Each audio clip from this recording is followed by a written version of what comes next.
Aroma T വിയുടെ എല്ലാ മാന്യ ശ്രോതാക്കൾക്കും വേഗം വരുന്ന കർത്താവായ യേശു ക്രിസ്തുവിൻ്റെ ധന്യതിരുനാമത്തിൽ വന്ദനത്തെയും സ്വാഗതത്തെയും അറിയിക്കുന്നു. അനുഗ്രഹീതവും മനോഹരവുമായ നല്ല നിമിഷങ്ങൾക്കായി നല്ല ദിവസത്തിനായി ഞാൻ കർത്താവിനെ സ്തോത്രം ചെയ്യുന്നു. തികച്ചും വ്യത്യസ്തമായ ജീവിതാനുഭവങ്ങളും ദൈവം നടത്തിയ അത്ഭുതകരമായ വഴികളും സമൂഹത്തിൽ വേറിട്ട ജീവിതവും നയിക്കുന്ന ഒരുപാട് പ്രിയപ്പെട്ടവരുടെ സാക്ഷ്യങ്ങൾ ഇതിനോടകം നിങ്ങളുമായി പങ്കുവയ്ക്കുവാൻ കർത്താവ് അവസരങ്ങൾ ഒരുക്കി. ഇന്ന് നമ്മൾ ക്ഷണം സ്വീകരിച്ച് നമ്മോടൊപ്പം ജോയിൻ ചെയ്തിരിക്കുന്നത് കർത്താവിൻ്റെ വിലപ്പെട്ട ദാസൻ പാസ്റ്റർ ബെന്നി തോമസ്. എറണാകുളത്ത് കർത്താവിൻ്റെ മഹത്വമുള്ള ശുശ്രൂഷയുള്ള ബന്ധത്തിൽ താനെ കർത്താവിന് വേണ്ടി പ്രയോജനപ്പെട്ടുകൊണ്ടിരിക്കുന്നു. പ്രിയ കർത്താവിൻ്റെ ദാസൻ തൻ്റെ ജീവിതാനുഭവങ്ങൾ അരോമ ടി വി പ്രേക്ഷകരോട്ട് പങ്കുവയ്ക്കുന്നു. തികച്ചും വ്യത്യസ്തമായ തൻ്റെ അനുഭവങ്ങൾ പ്രേക്ഷകർക്ക് വലിയൊരു അനുഗ്രഹമായി തീരുമെന്ന് ഞാൻ പൂർണ്ണമായി വിശ്വസിക്കുകയാണ്. ശ്രദ്ധയോടെ പ്രാർത്ഥനയോടെ സ്കിപ്പ് ചെയ്യാതെ അവസാനം വരെ ഈ വീഡിയോ കാണുകയും കേൾക്കുകയും ചെയ്യുക. മാത്രമല്ല നിങ്ങളുടെ വലിയ അഭിപ്രായങ്ങളും നിർദ്ദേശങ്ങളും കമൻറ്റ് ബോക്സിൽ രേഖപ്പെടുത്താൻ മറക്കരുത്. നിങ്ങൾക്കൊരു പ്രാർത്ഥനാ വിഷയമുണ്ട് ഞങ്ങളുമായി പങ്കുവയ്ക്കാൻ നിങ്ങൾ ആഗ്രഹിക്കുന്നെങ്കിൽ സ്ക്രീനിൽ കാണുന്ന വാട്സാപ്പ് നമ്പറിൽ ഞങ്ങളെ അറിയിച്ചാൽ ഞങ്ങൾ നിങ്ങൾക്ക് പ്രാർത്ഥിക്കുന്നു. സാക്ഷ്യം പറഞ്ഞ പ്രിയപ്പെട്ടവരോടൊപ്പം എല്ലാ തിങ്കളാഴ്ചയും രാത്രി 8:30 മണി മുതൽ ഓൺലൈനിലൂടെ നടക്കുന്ന പ്രാർത്ഥനാ കൂട്ടായ്മയിൽ നിങ്ങൾക്ക് പങ്കെടുക്കാവുന്നതാണ്. ദൈവമായ കർത്താവ് നമ്മെ സഹായിക്കട്ടെ. തുടർന്ന് കർത്താവിൻ്റെ വിലപ്പെട്ട ദാസൻ പാസ്റ്റർ ബെന്നി തോമസിനെ തികഞ്ഞ സ്നേഹത്തോടും ആദരവോടും കൂടി അരോമ ടി വി പ്രേക്ഷകരോടൊപ്പം സമയം ചെലവഴിക്കുന്നതിനായിട്ട് ക്ഷണിച്ചോളും. അരോമ ടി വിയിലെ എല്ലാ പ്രേക്ഷകർക്കും പാസ്റ്റർ ഡാനിയൽ ജോണിനും ഫാമിലിക്കും എല്ലാ കോവർക്കേഴ്സിനും ക്രിസ്തുവേശുവിൻ്റെ സ്നേഹവന്ദനം അറിയിക്കുകയാണ്. ഇപ്രകാരം എനിക്കൊരു മുഖാന്തരം ഒരുക്കി തന്ന അരോമ ടി വിയോടും എല്ലാവരോടും ഞാൻ എൻ്റെ സ്നേഹവന്ദനം അറിയിക്കുന്നു. എൻ്റെ പേര് പാസ്റ്റർ ബെന്നി തോമസ്. ഞാനിപ്പോൾ ജോയിൻ ചെയ്തിരിക്കുന്നത് എറണാകുളം കല്ലൂരിൽ ജവഹർലാൽ നെഹ്റു സ്റ്റേഡിയത്തിന് അടുത്തുനിന്നാണ്. ഞാനിവിടെ കുടുംബമായിട്ട് താമസിക്കുന്നു. അതുപോലെ ചർച്ചും ഇവിടെ തന്നെയാണ്. എൻ്റെ വീട്ടിലെ എൻ്റെ ഭാര്യ വാലന്റീന ബെന്നി, എനിക്ക് 3 പെൺകുട്ടികളാണ്. മൂത്ത മോള് കൃപ ബെന്നി, രണ്ടാമത്തെ ഡെബി ബെന്നി, മൂന്നാമത്തെ ഡോണ ബെന്നി. മൂത്ത ആള് സോഫ്റ്റ്വെയർ എഞ്ചിനീയറായിട്ട് ഇവിടെ വർക്ക് ചെയ്യുന്നുണ്ട്. രണ്ടാമത്തെ ആള് പഠിച്ചുകൊണ്ടിരിക്കുന്നു. മൂന്നാമത്തെ ആളും പഠിച്ചുകൊണ്ടിരിക്കുന്നു. ഞങ്ങളിവിടെ ചർച്ചിനുള്ള ബന്ധത്തിലും ഇവിടെ താമസിക്കുകയാണ്. വളരെ നന്നായിട്ട് കൃപയാൽ ദൈവം ഞങ്ങൾ നടത്തിക്കൊണ്ടിരിക്കുന്നു. കർത്താവ് യേശു ക്രിസ്തുവിൻ്റെ ഒരു സാക്ഷിയായിട്ട് നിൽപ്പാൻ ദൈവം എനിക്ക് അവസരമൊരുക്കുകയാണ്. ഞാൻ ദൈവത്തിന് ആദ്യമേ നന്ദി പറയുന്നു. എൻ്റെ ബാല്യകാലം നോക്കിയാൽ കുഞ്ഞിലെ മുതൽ എൻ്റെ മേലൊരു വിളി ഉണ്ടെന്നുള്ള ഒരു ബോധ്യം എനിക്കുണ്ടായിരുന്നു. എന്ന് പറയുമ്പോൾ ഞാനൊരു ഭക്തനായിട്ട് വളർന്ന വ്യക്തിയല്ല, ദൈവത്തെ അറിഞ്ഞിട്ടുമില്ല. എൻ്റെ സ്കൂൾ ലൈഫിലൂടെ ഞാൻ ലോകത്തിലെ എല്ലാ കുട്ടികളും പോലെ ഞാൻ വളർന്നു വന്നു. ദൈവത്തെ അറിയാഞ്ഞതുകൊണ്ടും മറ്റും പല കാരണങ്ങൾ കൊണ്ടും ഞാൻ സാധാരണ ഒരു കുട്ടിയെ പോലെ സ്കൂളിൽ പഠിച്ച് മുന്നോട്ട് പോയി. ഞാൻ പഠിക്കാൻ ഇത്തിരി പുറകിലായിരുന്നു. എന്ന് വെച്ചാൽ ഇന്നത്തെ ലോകത്തിൻ്റെ രീതിയിൽ രാഷ്ട്രീയത്തിനൊക്കെ പ്രാധാന്യം കൊടുത്ത് KSU SFI അങ്ങനെ യൂണിയൻസുള്ള സമയമായിരുന്നു. അതുകൊണ്ട് SFIയുടെ KSU ഉള്ള സമയത്ത് ഞാൻ KSUവിൻ്റെ ലീഡറായിരുന്നു. സ്കൂൾ ക്യാപ്റ്റൻ ആയിരുന്നു. അങ്ങനെ ജീവിച്ചു വന്നപ്പോഴേക്കും എൻ്റെ പഠിത്തം പുറകോട്ട് പോയി. ആ വർഷം എനിക്കത് 10ാം ക്ലാസ് എഴുതിയെടുക്കാൻ പറ്റുമെന്ന് എനിക്ക് തോന്നിയില്ല. അങ്ങനെ എൻ്റെ മൂത്ത ബ്രദർ, എനിക്ക് 4 ബ്രദേഴ്സ് ഉണ്ട്. മൂത്ത ആള് ഇന്ത്യൻ ആർമിയിലായിരുന്നു. രണ്ടാമത്തെ ആള് കൊച്ചിയിൽ തന്നെ ഒരു നേവൽ ബേസിൽ ജോലി ചെയ്യുന്നുണ്ടായിരുന്നു. മൂന്നാമത്തെ ആള് നേവൽ പോലീസിലായിരുന്നു. 4ാമത്തെ ആള് ഓസ്ട്രേലിയയിലാണ്. 4 ചേട്ടന്മാർ. പിന്നെ എനിക്കൊരു പെങ്ങളുണ്ട്. ആ പെങ്ങള് ഞങ്ങൾ മൊത്തം 7 പേരാണ്. പക്ഷെ രണ്ടാമത്തെ ഒരു പെങ്ങൾ മരിച്ചുപോയി. അത് ഞാൻ ജനിക്കണേ മുമ്പായിരുന്നു. എനിക്കൊന്നും ദൈവത്തിൻ്റെ വലിയൊരു പ്രവൃത്തിയാണെന്ന് എനിക്കറിയത്തില്ല. കാരണം എനിക്ക് 4 ചേട്ടന്മാരുള്ളപ്പോഴും മൂത്ത പെങ്ങളുണ്ടായിരുന്നു. മൂത്ത പെങ്ങൾ മരിച്ചപ്പോൾ പിന്നീട് ഉണ്ടായത് ഞാനാണ്. പിന്നെ അതിനുശേഷം ഒരു പെങ്ങളുണ്ട്. ഇപ്പം ഞങ്ങൾക്ക് 5 ആണുങ്ങൾക്ക് ഒരു പെങ്ങളെ ഉള്ളു. അങ്ങനെ ലോകപരമായുള്ള ജീവിതം വരെ ഞങ്ങളത്, ഒന്നുകൂടി പറഞ്ഞാൽ വലിയ ഭക്തിയുള്ള കുടുംബമായിരുന്നില്ല. കമ്മ്യൂണിസ്റ്റ് പാരമ്പര്യമുള്ള ഒരു കുടുംബത്തിലാണ് ഞാൻ ജനിച്ചു വളർന്നത്. എൻ്റെ ഫാദർ ബ്രിട്ടീഷുകാർ ഇന്ത്യ ഭരിക്കുന്ന സമയത്ത് നേവൽ ബേസിൽ ഫാദർ ഓവർസിയർ ആയിരുന്നു ആ സമയത്ത്. അതുകൊണ്ട് അദ്ദേഹത്തിന് പിന്നീട് ഇന്ദിരാഗാന്ധിയുടെ ഇന്ത്യ ഭരണം ഏറ്റെടുത്തപ്പോഴേക്കും അതിന് പാർട്ടി മെമ്പർഷിപ്പ് എടുക്കാൻ പാടില്ലായിരുന്നു, കാരണം കേന്ദ്ര ഗവൺമെന്റ് ഉദ്യോഗസ്ഥനായതുകൊണ്ട്. പക്ഷെ പാർട്ടിയിൽ എപ്പോഴും മുമ്പിലുണ്ടായിരുന്നു അങ്ങേര്. എൻ്റെ ഫാദർ കൊടിയും പിടിച്ച് എപ്പോഴും മുമ്പിലുണ്ടാവും. പാർട്ടിയുടെ മീറ്റിംഗ് പലപ്പോഴും ഞങ്ങളുടെ വീട്ടിൽ നടക്കുന്നത്. അറിയപ്പെടുന്ന കോൺഗ്രസ് നേതാവ് ടി പി പീതാംബരം മാഷൊക്കെ എൻ്റെ വീട്ടിലെ സ്ഥിരം കസ്റ്റമേഴ്സ് ആയിരുന്നു. കൂടാതെ എൻ്റെ ഫാദറിൻ്റെ ചേട്ടൻ്റെ മോൻ CPM-ന്റെ ജില്ലാ കമ്മിറ്റി അംഗം KJ ആന്റണി, ഇവരൊക്കെ ഞങ്ങളുടെ വീട് സ്ഥിരം പാർട്ടി മീറ്റിങ്ങിന് വന്നുകൊണ്ട് ഞാനും ആ ലെവലിലാണ് ജീവിച്ചത്. യേശുവുമായിട്ടോ പള്ളിയുമായിട്ടൊരു ബന്ധം. ഒന്നും കൂടി പറഞ്ഞാൽ, പള്ളിയിലെ അച്ഛൻ അവിടെ അടുത്ത് വന്ന് വീടുകളെയും കയറി പ്രാർത്ഥിച്ചിട്ട് പോലും ഞങ്ങളുടെ വീട്ടിൽ വരത്തില്ല, കാരണം ഞങ്ങൾ അറിയപ്പെടുന്ന ഒരു കമ്മ്യൂണിസ്റ്റ് കുടുംബമായിരുന്നു. പക്ഷെ അങ്ങനെ ഇരിക്കുമ്പോഴും ഞാൻ സ്കൂളിൽ ഇങ്ങനെ പഠിച്ചുകൊണ്ടിരിക്കുന്ന സമയത്ത് ഞാൻ പറഞ്ഞല്ലോ, സ്കൂളിലെ സ്ട്രൈക്ക് ഉണ്ടാകും. ഓരോ ദിവസം പോയി സമരം എടുത്ത് പിള്ളേരെയൊക്കെ പുറത്താക്കും. ഞാൻ തന്നെ പോയി സമരം എടുക്കുന്നത്. എൻ്റെ കൂട്ടുകാർ ഞങ്ങളും കൂടി ചേർന്ന് എല്ലാം സ്കൂളിൽ ഈ ലോക കാര്യങ്ങൾ ആക്റ്റീവ് ആയിരുന്നു. അതുകൊണ്ട് വേറെ ഇത് പറഞ്ഞാൽ ടീച്ചർമാർ കംപ്ലൈൻറ്റ് ചെയ്ത് എനിക്കെതിരെ പാരൻസിനെ അറിയിക്കാൻ പറഞ്ഞു. പിന്നെ ഇവിടെ മറ്റുള്ള കുട്ടികളെയും പഠിപ്പിക്കുന്നില്ല, അവരുടെ ഭാവിയുടെ കളയാണെന്ന് പറഞ്ഞു. അപ്പം എനിക്കറിയത്തില്ല, ഞാൻ ആ ലെവലിൽ ജീവിച്ച ഒന്നും അറിയാൻ എനിക്കറിയാത്ത കാലമായിരുന്നു. വീട്ടിലും ഞാനൊരു കുസൃതിയായിരുന്നു. പക്ഷെ ദൈവം എന്നെ വിളിച്ചിട്ടുണ്ടെന്ന് പിന്നീട് എനിക്ക് ബോധ്യമായത്. കാരണം എൻ്റെ മൂത്ത ബ്രദർ ആർമിയിലായിരുന്നു. അദ്ദേഹം ഒരു വീട്ടിൽ ഒരു ദിവസം ലീവിന് വന്നപ്പോഴേക്കും അദ്ദേഹം ആ കാലത്ത് ഒരു വീഡിയോ കോൺ TV, കളർ TV, അന്ന് TVക്ക് ഇറങ്ങി വരുന്ന സമയമാണ്. തിരുവനന്തപുരം സ്റ്റേഷനില്ല, മലയാളം സ്റ്റേഷനില്ല ആ സമയത്ത്. അപ്പോൾ TV മേടിച്ചപ്പോഴേക്കും നാട്ടുകാരെ ഞങ്ങളുടെ വീട്ടിൽ നിന്ന് TV കാണുമായിരുന്നു. അപ്പോൾ എന്നോട് അദ്ദേഹം പറഞ്ഞിരുന്നു, നീ TV തുടരുത്, കാരണം ഞാൻ പുറത്തേക്കാണ്, പുള്ളിക്ക് അറിയാം, തുടരുത്. പക്ഷെ അപ്പോൾ എനിക്കൊരു വിഷമമുണ്ടായി. ഏറ്റവും വലിയ ബ്രദറാണ് ഞാൻ. പക്ഷെ ഞാൻ അത് തൊട്ടില്ല. ഒരിക്കൽ TV കേടായിപ്പോയി. ചേട്ടൻ പറഞ്ഞു, നീയാണല്ലോ ചീത്തയാക്കിയെന്ന് പറഞ്ഞു. അവസാനം ഞാനല്ല ചീത്തയാക്കിയത്, ഞാൻ വെച്ചിട്ടില്ലായിരുന്നു. ഞാനിത് എൻ്റെ മനസ്സിൻ്റെ ആ കുഞ്ഞിലുള്ള ഫീലിങ്, ഞാൻ ഒരു മുറി പോയി പ്രാർത്ഥിച്ചു, കർത്താവേ, എനിക്ക് കർത്താവിനോട് ഒരു ബന്ധമുണ്ടായിരുന്നു. കർത്താവേ, എൻ്റെ വീട്ടിലെ TV നീ ശരിയാക്കി തരണേ എന്ന് പറഞ്ഞ് പ്രാർത്ഥിച്ചു വന്ന്. പ്രാർത്ഥനയുടെ ഫലമായിട്ട് അത്ഭുതമായി. ഞാൻ പ്രാർത്ഥിച്ച ശേഷമാണ് ഞാൻ ചെന്ന് ഓണാക്കിയപ്പോഴേക്കും TV ഓണായി. ചേട്ടനും മറ്റ് പ്രദേശ അപ്പനമ്മയും വിശ്വസിച്ചില്ല. അവരെന്നോട് പറഞ്ഞു, നീ ആരോ വിളിച്ച് ശരിയാക്കിയാണെന്ന് പറഞ്ഞു. മൂത്ത ചേട്ടനാണെങ്കിൽ അങ്ങേര് മറ്റേ ഇലക്ട്രിക്കലില്, മെക്കാനിക്കലില്, എഞ്ചിനീയറിംഗ് എല്ലാം ഡിപ്ലോമ ഉള്ള ആളാണ്, അതിനറിയാം. പക്ഷെ അന്ന് പറഞ്ഞു, നീ ആരോട് ശരിയാക്കിയില്ലെങ്കിൽ ശരിയാവില്ല, കാരണം അദ്ദേഹം മാക്സിമം ട്രൈ ചെയ്തിട്ട് ശരിയാത്ത TVയാണ്. എൻ്റെ ദൈവത്തിന്റെ ആരംഭ ഒരു അത്ഭുതം ഞാൻ അവിടെ വെച്ച് കാണുകയാണ്, ആദ്യ പ്രവൃത്തി. പിന്നെ എൻ്റെ വിശ്വാസം അത്. ഞാൻ പറഞ്ഞു, ഞാൻ പ്രാർത്ഥിച്ചു, എൻ്റെ ദൈവം ആ TV ശരിയാക്കി എന്ന് പറഞ്ഞു. അങ്ങനെ ഞാൻ 10ാം ക്ലാസ് പൂർത്തീകരിക്കാൻ പറ്റിയില്ല. ഞാൻ പറഞ്ഞു, അവിടെ പഠിച്ചു കഴിഞ്ഞാൽ ഇനി ശരിയാകത്തില്ല. പിന്നെ എന്നെ മൂത്ത ബ്രദർ അങ്ങേര് അന്ന് പഞ്ചാബിലായിരുന്നു, പഞ്ചാബ് ചണ്ഡീഗഡിൽ, എന്നെ അങ്ങോട്ട് പിടിപ്പിച്ചു. എന്നിട്ട് മൂത്ത ബ്രദറും വൈഫും കൂടി എന്നെ നന്നായിട്ട് പഠിപ്പിച്ചിട്ട് ഞാൻ ഇവിടെ വന്ന്, കൊച്ചിയിൽ വന്ന് രണ്ടാമത്, എന്നുവെച്ചാൽ ആദ്യത്തും പരീക്ഷ എഴുതിയില്ല, രണ്ടാമത് എഴുതി പാസ്സായി. അത് എനിക്ക് സന്തോഷമായി, അവർക്ക് സന്തോഷമായി. അങ്ങനെ പിന്നെ എൻ്റെ ലൈഫിൽ ഞാൻ പറഞ്ഞല്ലോ, എല്ലാം 4 ചേട്ടന്മാർ ഉദ്യോഗസ്ഥന്മാരാ. എൻ്റെ അടുത്ത പ്ലാൻ എന്ന് വെച്ചാൽ ഒരു ജോലി സമ്പാദിക്കുന്നതായിരുന്നു എൻ്റെ ആഗ്രഹം. അപ്പം എനിക്ക് ദൈവമായിട്ട് ഭക്തിയായിട്ടൊരു ബന്ധം, ഭക്തിമായി ഒന്നും ഇല്ലാത്തൊരു വ്യക്തിയാണ് ഞാൻ. ജോലി സമ്പാദിക്കാൻ വേണ്ടി ഞാനിങ്ങനെ അന്വേഷിച്ച് നടന്ന സമയത്താണ് എൻ്റെ രണ്ടാമത്തെ ബ്രദർ, ഞാൻ പറഞ്ഞല്ലോ, പുള്ളി നേവൽ പോലീസിലായിരുന്നു. അത് എന്നോട് പറഞ്ഞു, നിനക്ക് നേവിയിൽ കയറണമെന്ന് ചോദിച്ചു.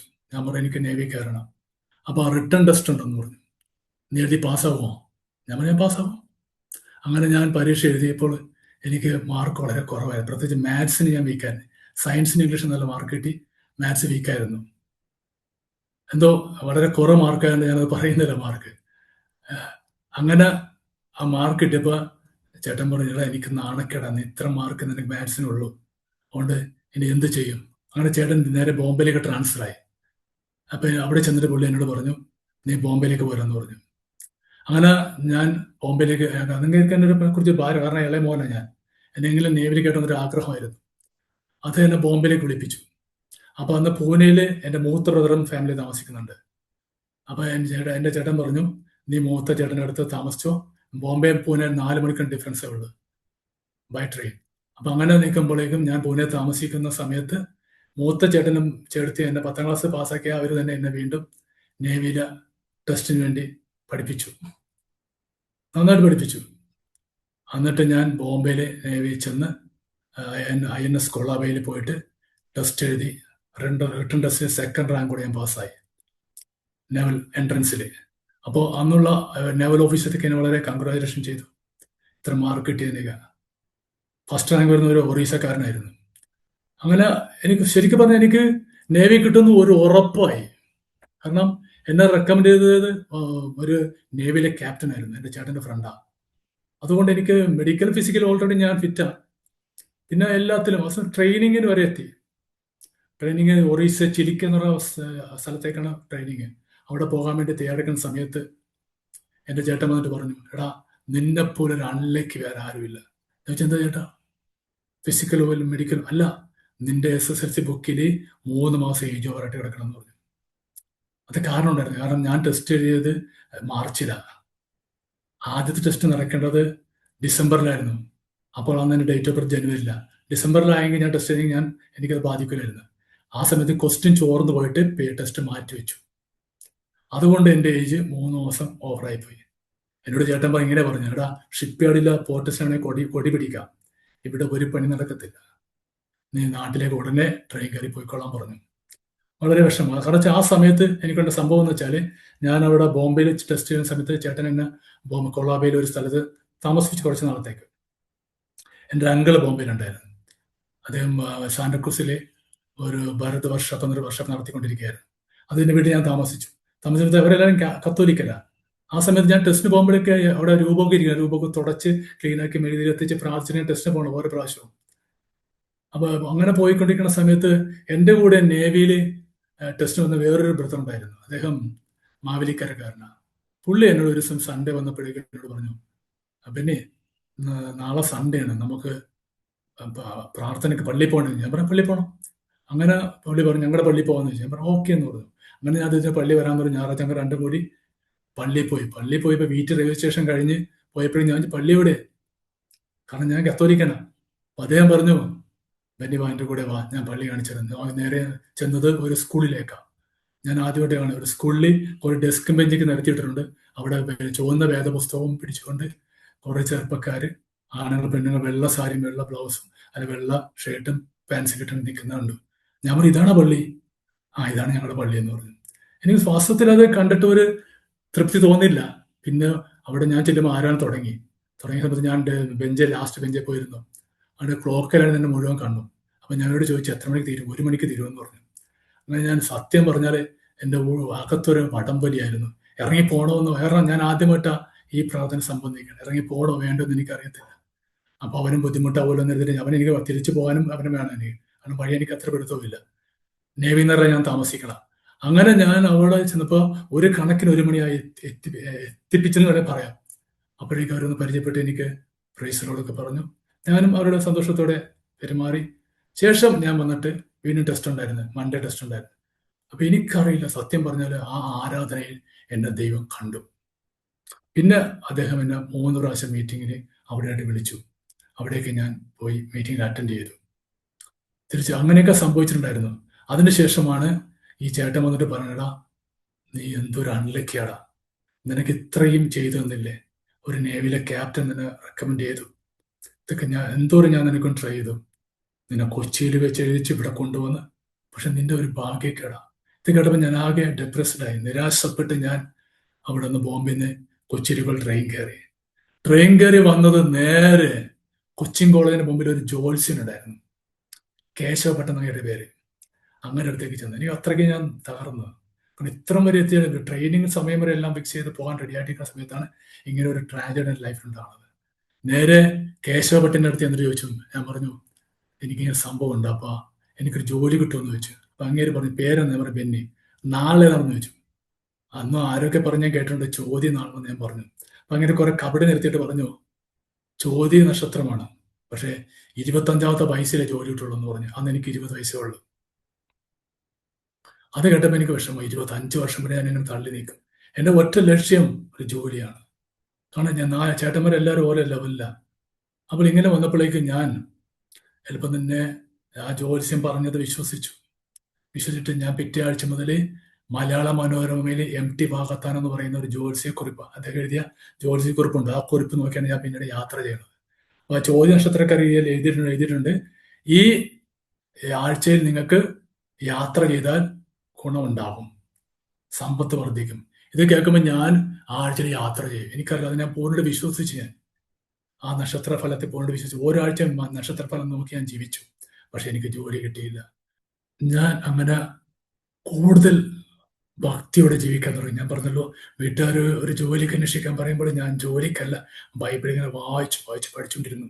ആ സമയത്ത് എനിക്കൊരു മാനസാന്തരം വന്നു. ഞാൻ പറഞ്ഞു, എന്നെ കർത്താവ് വിളിച്ചിട്ടുണ്ട്, അതുകൊണ്ട് ഒരു ജോലിയും കിട്ടാത്തത് എന്ന് കരുതി ഞാൻ പള്ളിയിൽ അച്ഛനോട് പറഞ്ഞു, അച്ഛോ എനിക്ക് അച്ഛനാവണമെന്ന് ആഗ്രഹമുണ്ടെന്ന് പറഞ്ഞു. അങ്ങനെ എന്നെ ദൈവവിളി ക്യാമ്പിലേക്ക് അയച്ചു. ആലപ്പുഴ ചാരിറ്റബിൾ സൊസൈറ്റി, ആലപ്പുഴ ചാരിറ്റിയുടെ കീഴിൽ ഒരു ദൈവവിളി ക്യാമ്പിൽ ഞാൻ പങ്കെടുത്തു. ആ ഒരാഴ്ച ക്യാമ്പിൽ പങ്കെടുത്തപ്പോൾ അവരെന്നോട് പറഞ്ഞു, ഇവിടെ അച്ഛനാണെങ്കിൽ ഒരു 15 വയസ്സ് 14 വയസ്സാണ്, രൂപതയിൽ അച്ഛനാകാൻ പറ്റത്തില്ല, 20 വയസ്സ് കഴിഞ്ഞു നിങ്ങൾക്ക്, അവിടെ പറ്റത്തില്ലെന്ന് പറഞ്ഞു. അങ്ങനെ ഞാൻ വീണ്ടും നിരാശപ്പെട്ട് വീട്ടിലേക്ക് വന്നപ്പോൾ എൻ്റെ ക്ലാസ്മേറ്റ് ഒരു വ്യക്തി ഉണ്ടായിരുന്നു. ഞാൻ പഠിക്കുമ്പോൾ എൻ്റെ ക്ലാസ്മേറ്റ് അവൻ എപ്പോഴും ഭക്തൻ, അവൻ്റെ അച്ഛനാകാൻ വേണ്ടി നിന്നതാണ്. അച്ഛൻ കൊച്ചെന്ന് വിളിക്കപ്പെടുന്ന ഒരു വ്യക്തിയാണ്. സ്കൂളിൽ പഠിക്കുമ്പോൾ തന്നെ അവൻ പള്ളിയിലേക്ക് ഇടയ്ക്ക് പോകും, അച്ഛൻ കൊച്ചാൻ നിന്നവനാ. അവനെ കണ്ടു. അവൻ പറഞ്ഞു, നിനക്ക് അച്ഛനാണെങ്കിൽ എന്നോട് പറഞ്ഞാൽ പോരെ എന്ന് ചോദിച്ചു. അപ്പൊ അവൻ അന്ന് ഒരു പള്ളിയിലെ അച്ഛനാ. അവരോട്, നീ വാ, ഞാൻ നിന്നെ സെമിനാരി കൊണ്ട് ആക്കാന്ന് പറഞ്ഞു. അങ്ങനെ ആ വ്യക്തി, ഇന്ന് പുള്ളി ഒരു പള്ളിയിലെ അച്ഛനാ. ആ വ്യക്തി എന്നോട് പറഞ്ഞു, അച്ഛനാൻ വേണ്ടി ഞാൻ ചേർത്തന. അവൻ മിഷണറി അച്ഛനാൻ താല്പര്യം. ഞാൻ പറഞ്ഞു, ഓക്കെ ആയിക്കോട്ടെ, എവിടെയെങ്കിലും അച്ഛനായാൽ മതി. അങ്ങനെ മിഷണറി അച്ഛനാൻ വേണ്ടി എന്നെ ഒബ്ലേസ് ഓഫ് സെയിന്റ് കൂസപ്പി എന്ന് പറഞ്ഞ ഒരു ഇറ്റാലിയൻ കോൺഗ്രേഷൻ കൊടുങ്ങല്ലൂരുണ്ട്, അവിടെ എന്നെ അയച്ചു. അങ്ങനെ ഞാൻ അവിടെ പഠിച്ചു. വളർന്നുകൊണ്ടിരിക്കുന്ന സമയത്ത് എനിക്ക് ഒരു ബുദ്ധിമുട്ടുണ്ടായെന്ന് വെച്ചാല്, അവിടെ ഈ വെളുപ്പിന് 5 മണിക്ക് എഴുന്നേക്കണം, എന്നിട്ട് പൂ പറിക്കാൻ പോകണം, പൂ പറിച്ചിട്ട് ആൾക്കാരെ ഡെക്കറേറ്റ് ചെയ്യണം. ഇതൊക്കെ എനിക്ക് ബുദ്ധിമുട്ടുള്ള കാര്യമായിരുന്നു 5 മണിക്ക്. മാത്രമല്ല അവിടെ ചില ജീവിത രീതിക്ക് എനിക്ക് യോജിക്കാൻ പറ്റില്ല. കാരണം എനിക്കന്നൊരു മാനസാന്തരം വരുന്ന അനുഭവമാണ്. മാനസാന്തരം ഇല്ലാത്ത ചില വ്യക്തികൾ അവിടെ ഉണ്ടായിരുന്നു. അതെനിക്ക് യോജിച്ചു പോകാൻ പറ്റും. ഞാൻ കാര്യം പറയുന്നില്ല ഇവിടെ. അതുകൊണ്ട് അതും കൂടി കണ്ടപ്പോൾ എനിക്ക് ഞാൻ ഇതെല്ലാം ഉപേക്ഷിച്ച് വന്നപ്പോൾ ഇവർക്ക് ഇതിലേക്ക് വീണ്ടും അഡിക്റ്റഡ് ആവുന്നില്ല എന്ന് കരുതിയിട്ട് ഞാൻ അവിടെ വിട്ട് പോരാൻ തീരുമാനിച്ചു. കാരണം ഒന്നാമത്തെ ഈ പൂ പറിക്കാൻ പോകണം, വെളുപ്പിന് 5 മണിക്ക് എഴുന്നേറ്റ് മുട്ടിൽ നിന്ന് കുർബാന കാണണം, മുട്ടിൽ തന്നെ നിൽക്കണം, അങ്ങനെയൊക്കെ ഒരു ബുദ്ധിമുട്ടൊക്കെ. അതൊക്കെ കഴിഞ്ഞപ്പോൾ അങ്ങനെയൊക്കെ ഞാൻ തിരിച്ച് വീട്ടിലേക്ക് വന്നു, നിർത്തിപ്പോന്ന സമയത്താണ് പിന്നീടാണ് ഞാൻ എൻ്റെ കസിനെ കാണുന്നത്. കസിൻ എന്ന് വന്ന് എന്നോട് സ്നാനത്തെ പറ്റിയൊക്കെ പറയുന്നത്. അങ്ങനെ കസിൻ്റെ വാക്കിട്ടാണ് പാസ്റ്റർ ചെയ്യാൻകുട്ടി ഞാൻ കണ്ടതും അവിടെ വെച്ച് ഞാൻ സ്നാനപ്പെടാൻ ഇടയായിത്തീർന്നത്. ഒരിക്കൽ എൻ്റെ ഇടവക പള്ളിയിൽ ഒരു പോട്ട കൺവെൻഷൻകാർ ഒരു ധ്യാനം നടത്തിയ സമയത്ത് ഞാൻ സത്യം പറഞ്ഞ ധ്യാനം കൂടാൻ പോകാറില്ല, ധ്യാനം എനിക്ക് ഇഷ്ടമല്ല. ഞാൻ ഫ്രണ്ട്സിനായിട്ട് ആ റോഡിനടുത്ത് പോയി സംസാരിക്കാൻ പോയ സമയത്ത് അവിടെ ധ്യാനം കൂടിപ്പിച്ച അച്ഛൻ, അവിടെ ധ്യാനം നടത്തുന്ന അച്ഛൻ ഫാദർ റോമുളൂസ്, അദ്ദേഹം ഇങ്ങനെ വിളിച്ചു പറഞ്ഞു, ഈ ഇടവകയിൽ ധ്യാനം കൂടാതെ ഇരിക്കുന്ന എല്ലാവരും ചീഞ്ഞ മുട്ട പോലെ ആയിത്തീരും എന്ന് പറഞ്ഞു. ഇത് കേട്ടപ്പോൾ എനിക്കൊരു പേടി വന്നു. കാരണം വലിയ ധ്യാനം കൺവെൻഷൻ നടക്കുക, അതിനിടയ്ക്ക് അച്ഛൻ ഇങ്ങനെ പറയണത്. അപ്പൊ ഞാൻ ഇടവക്കാരനാ. സൗദി എന്ന് പറയുന്ന സ്ഥലത്താണ് ഞാൻ പറഞ്ഞ വീട്. സൗദി എന്ന് പറഞ്ഞാൽ സൗദി അറേബ്യ അല്ല, കൊച്ചിയിലെ സൗദി എന്നൊരു സ്ഥലമുണ്ട്. അവിടെയാണ് ഞങ്ങളുടെ ഫാമിലിയോട് താമസിക്കുന്നത്, ഫോർട്ട് കൊച്ചിക്ക് അടുത്തായിട്ട്. അപ്പോൾ സൗദി ഇടവകയിലെ ധ്യാനം നടത്തുന്നത്. അത് കണ്ടു കഴിഞ്ഞപ്പോഴേക്കും, അത് കേട്ട് കഴിഞ്ഞപ്പോൾ എനിക്ക് കുറച്ച് പേടി വന്നിട്ട് ഞാൻ എന്ത് ചെയ്യുന്നറിയാമോ, നേരെ കൺവെൻഷൻ ഗ്രൗണ്ടിലേക്ക് കയറി നിന്നു. എന്നിട്ട് ആരെങ്കിലും കാണുന്നുണ്ടോ ഞാൻ നോക്കിക്കൊണ്ടിരുന്നു. അന്ന് അച്ഛൻ ഒരു വാക്യം അവിടെ പറഞ്ഞു. മത്തായിയുടെ സുവിശേഷം 6:31 വാക്യം, മുമ്പേ അവന്റെ രാജ്യവും നീതിയും അന്വേഷിപ്പിൻ, എന്നാൽ നിങ്ങൾക്ക് എല്ലാം കിട്ടും എന്നൊരു വചനം അച്ഛൻ പറഞ്ഞു. ഇതെനിക്ക് വളരെ സന്തോഷമായി. കാരണം എൻ്റെ വിഷയം എന്താ, ഒരു ജോലിയാണ്. അപ്പൊ ഞാൻ ഇതുവരെ ദൈവത്തെ അന്വേഷിച്ചിട്ടില്ല, ഒന്നും അറിഞ്ഞിട്ടില്ല, ഒരു ബന്ധവുമില്ല, പ്രാർത്ഥനയില്ല. ഞായറാഴ്ച വല്ല പള്ളിയിൽ വന്ന് വീട്ടിലെ ഫാദർ നിർബന്ധിച്ചാൽ ജസ്റ്റ് പോയെന്ന് മാത്രമേ ഉള്ളൂ, അത് വലിയ വിശ്വാസമൊന്നുമില്ല. അങ്ങനെ ഈ അച്ഛൻ ഈ വാക്ക് പറഞ്ഞപ്പോൾ എനിക്ക് വളരെ സന്തോഷം. ഞാൻ ആ ഗ്രൗണ്ടിൽ നിന്ന് പ്രാർത്ഥിച്ചു, കർത്താവേ, ഇത് എവിടെയാണ് ഈ വാക്യം കിടക്കുന്നത്? എൻ്റെ വീട്ടിൽ ബൈബിളില്ല. എൻ്റെ വീട്ടിൽ ആകെ ഉള്ളത് ഒരു മാതാവിന്റെ രൂപമുണ്ട്, വണക്കമാസ പുസ്തകമുണ്ട്. മാതാവിന്റെ വണക്കമാസം, ഞങ്ങൾ മാതാവിന്റെ ആൾക്കാരായിരുന്നു. വണക്കമാസ പുസ്തകമുണ്ട്. ഇത് വല്ലപ്പോഴും ഒന്ന് പ്രാർത്ഥിക്കും. ഞാൻ പറഞ്ഞു, ഞങ്ങൾ കമ്മ്യൂണിസ്റ്റ് പാരമ്പര്യമാണ്. പിന്നെ നിർബന്ധിച്ചാൽ ഒരു കുടുംബപ്രാർത്ഥന നടത്തുമ്പോഴേക്കും അതിപ്പോഴും ഉള്ള മാതാവിൻ്റെതാ. ഞാൻ വീട്ടിൽ വന്ന് നടയിൽ തപ്പിയപ്പോൾ മാതാവിന്റെ വണക്കാസ പുസ്തകം അല്ലാതെ ബൈബിൾ അവിടെ ഇല്ലായിരുന്നു. അപ്പോഴാണ് ബൈബിൾ ഉണ്ടെന്ന് അറിയണത്, ബൈബിൾ ഇല്ലെന്ന് എനിക്ക് മനസ്സിലായി. അങ്ങനെ ഞാൻ പറഞ്ഞു, കർത്താവ്, ഈ വചനം എനിക്കൊന്ന് കിട്ടണമെന്ന് പറഞ്ഞു എവിടെന്നെങ്കിലും. അങ്ങനെ ഞാൻ പ്രാർത്ഥിച്ചപ്പോഴേക്കും സത്യം പിറ്റേ ദിവസം ഞാൻ പറഞ്ഞു, നേവിയിലുള്ള ആ ബ്രദർ കൊച്ചിയിൽ ഡ്യൂട്ടി കഴിഞ്ഞ് അദ്ദേഹം വീട്ടിൽ വന്നപ്പോൾ അദ്ദേഹം ഒരു പുതിയ നിയമം, കത്തോലിക്കർ ഉപയോഗിക്കുന്ന പുതിയ കുരിശടയാളമുള്ള ഒരു ബ്രൗൺ ലെതർ ഉള്ള ഒരു പുതിയ വലിയ, നമ്മുടെ സാധാരണ നമ്മൾ കൊടുക്കുന്ന പുതിയ നിയമത്തെക്കാളും ഇത്തിരി കട്ടിയുള്ളതാണ്. അതെനിക്കൊണ്ട് വന്നിട്ട് പറഞ്ഞു, എടാ ഇത് നീ വെച്ചോ, എനിക്ക് എൻ്റെ ആവശ്യമില്ല, നീ എടുത്ത് വെച്ചോളാൻ പറഞ്ഞു. അങ്ങനെ ഞാൻ മേടിച്ചു. അപ്പൊ എനിക്കറിയില്ല അങ്ങനെ എന്റെ തന്നത്, എനിക്ക് ഒന്നും അറിയില്ല. കാരണം ഞാൻ പ്രാർത്ഥനക്കാരനല്ല, ഭക്തനോ അല്ല, അങ്ങനൊന്നും അങ്ങനെ അറിയത്തില്ല. പക്ഷെ എൻ്റെ കയ്യിൽ തന്നു. പക്ഷെ അതെന്റെ ഒരു ആരംഭമായിരുന്നു. ബൈബിള് കിട്ടിയ ഉടനെ ഞാൻ ബൈബിൾ അങ്ങോട്ട് അരച്ച് കലി കുടിച്ചെന്ന ഭാഷയിൽ പറഞ്ഞാൽ ശരിക്കും വായിച്ചു പഠിച്ചു. പ്രത്യേക എൻ്റെ ഒരു അധ്യായമായിരുന്നു യോഹന്നാന്റെ പ്രത്യേക ഒരു സുവിശേഷമാണ് യോഹന്നാന്റെ സുവിശേഷം. എനിക്ക് വളരെ അന്നും ഇന്നും വളരെ ഇൻട്രസ്റ്റ് ഉള്ള ആ സുവിശേഷം.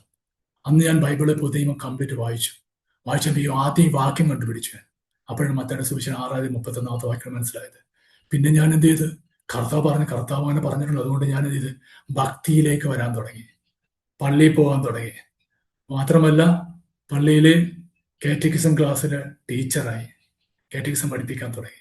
KCYM സെക്രട്ടറിയായി, കോൾപിൻ സൊസൈറ്റി സെക്രട്ടറിയായി, ആലപ്പി ഡയസ് ചാരിറ്റബിൾ സൊസൈറ്റിയുടെ സെക്രട്ടറി. അങ്ങനെ 3-4 സ്ഥാനം പള്ളിയിൽ എനിക്കുണ്ടായത്. മാത്രമല്ല അന്ന് പള്ളിയിൽ നിന്ന് എനിക്ക് മാസം ശമ്പളം കിട്ടാൻ തുടങ്ങി, സാലറി.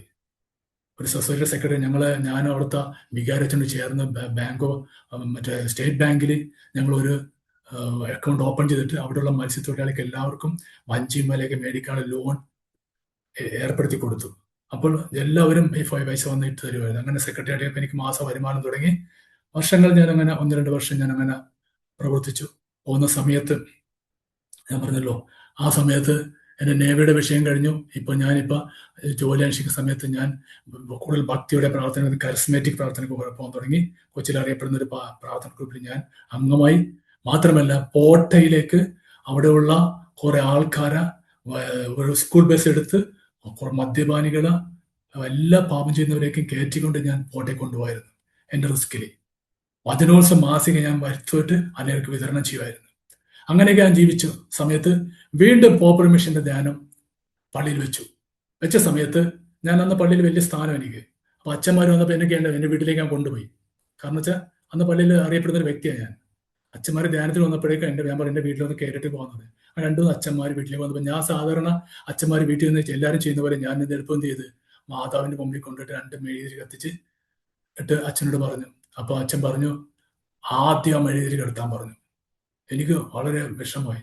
ഒരു അച്ഛൻ വന്നിട്ട് മെഴുതിരി കെടുത്താൻ പറഞ്ഞപ്പോൾ എന്നോട് പറഞ്ഞു, അവിടെയല്ല യേശു നിൽക്കണത്, 2-3 പേർ കൂടുന്നവരെ മധ്യൻ യേശു വരുമെന്ന് പറയും. അതുകൊണ്ട് ആ രൂപത്തിൽ നിന്ന് ശ്രദ്ധ മാറ്റി മെഴുതിരി കിടത്താൻ പറഞ്ഞു. ഇത് എൻ്റെ ജീവിതത്തിൽ ഒരു ആദ്യത്തെ അനുഭവമാണ്. എന്താണ് അച്ഛൻ ഇങ്ങനെ പറയുന്നത് എനിക്കറിയത്തില്ല. ധ്യാനം കുടിക്കുമെന്ന് അച്ഛന്മാരാ.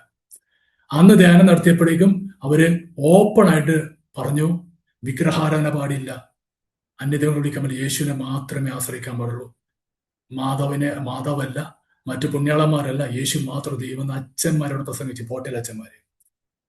ഇത് സത്യമാണ്. അതായത് വചനോത്സവ മാസികയിലെ പിറ്റേ മാസം എൻ്റെ അറിവ് ശരിയാണെങ്കിൽ 1992 മാർച്ച് മാസം വചനോത്സവ മാസം ഫാദർ മാത്യു നായിക്കപ്പറമ്പൻ ഒരു ലേഖനം എഴുതി. അതിൽ എഴുതിയിരിക്കുന്നതാണ്, വിഗ്രഹാരാധന പാടില്ല, മാതാവിന്റെ അവിടെ പോയി നേർച്ചിടരുത്, വിഗ്രഹം ഉരുളരുത്, അതുപോലെ നേർച്ച വിഗ്രഹം, അങ്ങനെ ഞങ്ങൾ കുറെ കാര്യങ്ങൾ എഴുതി വെച്ചു. അങ്ങനെ അപ്പൊ ഞാൻ എന്ന വ്യക്തി ഈ സത്യം മനസ്സിലായി കഴിഞ്ഞപ്പോഴേക്കും ഞാൻ പള്ളിയിൽ കാറ്റക്കിസം പഠിപ്പിക്കുക. ആ സമയത്ത് അങ്ങനെ പോകുന്ന സമയത്ത് കുട്ടികള് എന്നെ കൊടുക്കാൻ വേണ്ടി ഒരു ചോദ്യം ചോദിച്ചു, ബെന്നി സാറേ വിഗ്രഹാരാധന എന്താണെന്ന് ചോദിച്ചു. അപ്പൊ ഞാൻ പറഞ്ഞു, വിഗ്രഹാരാധന എന്ന് വെച്ചാല് പള്ളിയിലും അമ്പലങ്ങളിലുള്ള സ്റ്റാച്യൂസിനെയൊക്കെ വർഷിപ്പ് ചെയ്യുന്നതെന്ന് പറഞ്ഞു.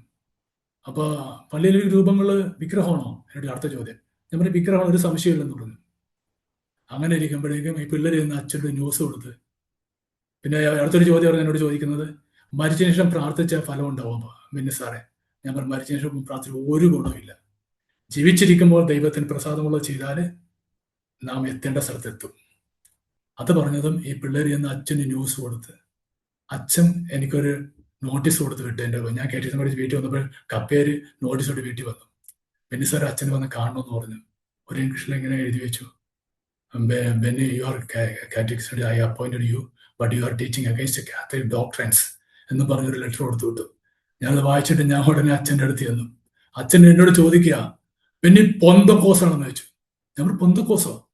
പിന്നെ ബെന്നി എന്താ പറഞ്ഞത്, ഇവിടെ ഇരിക്കുന്ന രൂപങ്ങളെല്ലാം വിഗ്രഹങ്ങളാണ്, മരിച്ചതിന് ശേഷം പ്രാർത്ഥിച്ച ഫലം കിട്ടത്തില്ല. ഞാൻ പറഞ്ഞു, അച്ഛോ ഇത് ഞാനല്ല, ഇവിടെ അച്ഛൻ ധ്യാനം നടത്തിയ ഈ പോപ്പുലർ മിഷനിൽ അച്ഛന്മാരെ എന്നെ പഠിപ്പിച്ചത്. അന്ന് അച്ഛൻ തീരുമാനിച്ചു ഇനി ധ്യാനം വേണ്ടെന്ന് പറഞ്ഞു അവരുടെ. അന്ന് മുതൽ മാധവന് നേർച്ചിടുന്ന പൈസ കുറഞ്ഞു. അന്ന് രൂപതകളുടെ അച്ഛന്മാരെല്ലാം കൂടി കൂടിയിട്ട് ഈ ധ്യാനം ഒഴിവാക്കി. അന്ന് ഫാദർ ജോസഫ് തൃശ്ശൂർ ബിഷപ്പ് ജോസഫ് കുണ്ടോളം അങ്ങനെ ഒരു ഓർഡർ ഇട്ടു, ഇനി എവിടെ ധ്യാനം നടത്തിയാലും കൊന്ത ചൊല്ലിയിട്ട് ധ്യാനം നടത്താൻ പാടില്ല. മാധവനുള്ള പ്രാർത്ഥന എല്ലാവരും അതിൽ നിന്ന് വിട്ടുപോകുന്ന ഒരു വാർത്ത പൊതുവെ പരന്നു. അങ്ങനെ ഇരിക്കുമ്പോൾ ഞാനിതെല്ലാം അറിയുന്നു. അങ്ങനെ ഇരിക്കുമ്പോൾ ഞാൻ പിന്നെ അങ്ങോട്ട് പോർട്ടിലേക്ക് പോക്ക് നിർത്തി. കാരണം അന്ന് പോർട്ടിൽ മുരിങ്ങൂര് ധ്യാനം നടത്തുന്ന സമയത്ത് രൂപങ്ങളൊന്നുമില്ല, വിഗ്രഹമില്ല, ഒരു കുരിശ് മാത്രമേ ഉണ്ടായിരുന്നുള്ളൂ. പിന്നീട് ഞാൻ ചെന്നപ്പോൾ വേളാങ്കണ്ണി മാധവനോട് കൊണ്ടുവന്ന് പ്രതിഷ്ഠിച്ചു. അതോടെ എൻ്റെ പരിപാടി ഞാൻ നിർത്തി. ഞാൻ പിന്നെ പോർട്ടിൽ പോകാതെ അങ്ങനെ ഇരിക്കുന്ന സമയത്താണ് എൻ്റെ ഒരു കസിൻ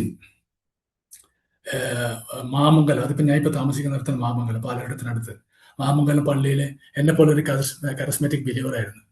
അവര് ചർച്ച് ഓഫ് ഗോഡിൽ പോയി പാസ്റ്റർ എൻ ജി സാങ്കുട്ടിയുടെ കീഴിൽ സ്നാനപ്പെട്ട ആ ഇടക്ക് എൻ്റെ ഒരു കസിനാ.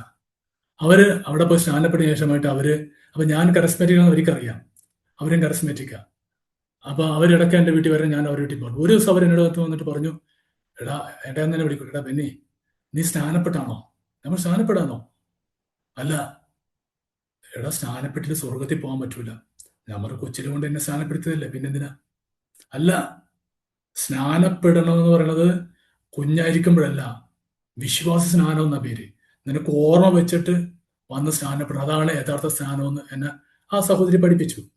അപ്പൊ അവര് ചുവന്ന ബൈബിളിട്ട് വന്നത്. അപ്പൊ എൻ്റെ വീട്ടിലുള്ള ബൈബിളെല്ലാം വെള്ള ബൈബിളാ, PUC ഇറക്കിയ ബൈബിളാ, അതാണ് ഞാൻ വായിക്കുന്നത്. അപ്പൊ എന്നോട് പറഞ്ഞു, സ്നാനം സത്യമാണോ? അപ്പൊ ഒരു സത്യമാണ്. ഞാൻ പറഞ്ഞു, എനിക്ക് സ്നാനത്തെ പറ്റി കുറച്ചുകൂടി കേൾക്കണമെന്ന് പറയും. അങ്ങനെ ഒരു പണി ഞങ്ങളുടെ പാസ്റ്റർ അടുത്തേക്ക് വന്നു പറയുന്ന പാസ്റ്റർ എൻ ജി സാങ്കുട്ടിയുടെ അടുക്കിലേക്ക്. ഇപ്പൊ അദ്ദേഹം നിത്യതയില, അദ്ദേഹം മാമംഗലം ചർച്ച് കൂടിന്റെ പാസ്റ്ററായിരുന്നു. അതിന്റെ അടുക്കലേക്ക് എന്നെ വിളിച്ചിട്ട് പോയി. അങ്ങനെ പാസ്റ്റർ എൻ ജി സാങ്കുട്ടി എന്നോട് ഫേസ് ടു ഫേസ് ആയിട്ടിരുന്ന് സ്നാനത്തെ പറ്റി പറഞ്ഞു. ബാക്കിയെല്ലാം പ്രാർത്ഥനയ്ക്ക് ഞാൻ ആക്റ്റീവാ. സ്നാനമായിരുന്നു എനിക്കൊരു വിഷയം. അങ്ങനെ സ്നാനം സത്യമാണ് ഞാൻ മനസ്സിലാക്കി. പാസ്റ്റർ എൻ ജി സാങ്കുട്ടി പല അധ്യായങ്ങളുടെ അടുത്ത് കാണിച്ചു തന്നു സ്നാനം ആവശ്യമാണ്. അങ്ങനെ അധ്യായങ്ങളെല്ലാം ഞാൻ വായിച്ചു മനസ്സിലാക്കി. പിറ്റേ ഞായറാഴ്ച തന്നെ മാമംഗലം ചർച്ച് കൂടെ സ്നാനപ്പെടുകയാണ്. കൂടെ വേറൊരാളെയും കൂടി ഞാൻ കൊണ്ടുവന്നു, അദ്ദേഹവും സ്നാനപ്പെട്ടു. അങ്ങനെ പിന്നെ സ്നാനപ്പെട്ട് കഴിഞ്ഞപ്പോഴേക്കും ഞാൻ പിന്നെ പള്ളിയിൽ പോകാൻ പറ്റാതെയായി. പള്ളി പോകാതെ പറ്റാതെ കഴിഞ്ഞപ്പോഴേക്കും ഞാൻ പറഞ്ഞല്ലോ, ഈ അവിടെയുള്ള ചില കൂട്ടായ്മകളുണ്ടായിരുന്നു വിശ്വാസികൾ, അവിടെ ഇപ്പോൾ കടന്നു പോകും. അങ്ങനെ ഞായറാഴ്ച ഇവിടെ മാമംഗലം ചർച്ച് വന്ന് ആരാധന കൂടും. അവിടുന്ന് എൻ്റെ വീടിനടുത്തുനിന്ന് ഒരു 5 രൂപ ബസ് കാശാണ്. 2 രൂപ അങ്ങോട്ടും ഇങ്ങോട്ടും 5 രൂപയാണ്. 5 രൂപ സ്തോത്ര കാഴ്ചയാണ്. 10 രൂപ വീട്ടിൽ നിന്ന് അമ്മയുടെ മേടിച്ചിട്ടാണ് പോയി ആരാധനക്ക് പോണത്. അങ്ങനെ ഞായറാഴ്ച ആരാധനക്ക് പോയി വരുന്ന സമയത്ത് ഞാൻ ദൈവത്തിൽ കർത്താവേ എനിക്കൊരു ജോലിയില്ല, ഞാൻ ഇത്രയും നീ പറഞ്ഞ പോലെ ഞാൻ നിന്റെ രാജ്യം അന്വേഷിച്ച് അടക്കുക, എനിക്കൊരു ജോലി കിട്ടിയില്ല. അങ്ങനെ ഇരിക്കുമ്പോൾ എനിക്കൊരു എറണാകുളത്തിൽ അറിയപ്പെടുന്ന ഒരു ഹോട്ടൽ മറ്റേ ഫ്രണ്ട് ഓഫീസ് മാനേജറായിട്ട് എന്നെ അവിടുത്തെ അപ്പോയിന്റ് ചെയ്തു. എനിക്ക് സന്തോഷമായി. കാരണം ആദ്യം അവൻ്റെ രാജ്യം അന്വേഷിപ്പോൾ അതെല്ലാം കിട്ടുമെന്ന് കർത്താവ് പറഞ്ഞു. അതുകൊണ്ട് ഞാനിപ്പോൾ എനിക്ക് ആ ജോലി എടുപ്പോൾ എനിക്ക് വളരെ ആശ്വാസമായി, സന്തോഷം. അതിനുമ്പായിട്ട് ഞാൻ പറഞ്ഞല്ലോ, KSRTCയിൽ എനിക്ക് PSC ടെസ്റ്റ് എഴുതി കിട്ടിയതാ. ലാസ്റ്റ് സമയത്ത് തട്ടിപ്പോയി. വില്ലേജ് ഓഫീസറെ ടെസ്റ്റ് എഴുതി കിട്ടിയതാ. ലാസ്റ്റ് ഒന്ന് തട്ടിപ്പോ. അതിന് മറ്റേ റെയിൽവേയിൽ എൻ്റെ ഒരു ആൻറ്റി ഉണ്ട്, എൻ്റെ ഗ്രാൻഡ് മദറിൻ്റെ അനിയത്തി. അവര് റെയിൽവേ കോച്ച് ഫാക്ടറിയിൽ ഓഫീസ് സൂപ്രണ്ടാ.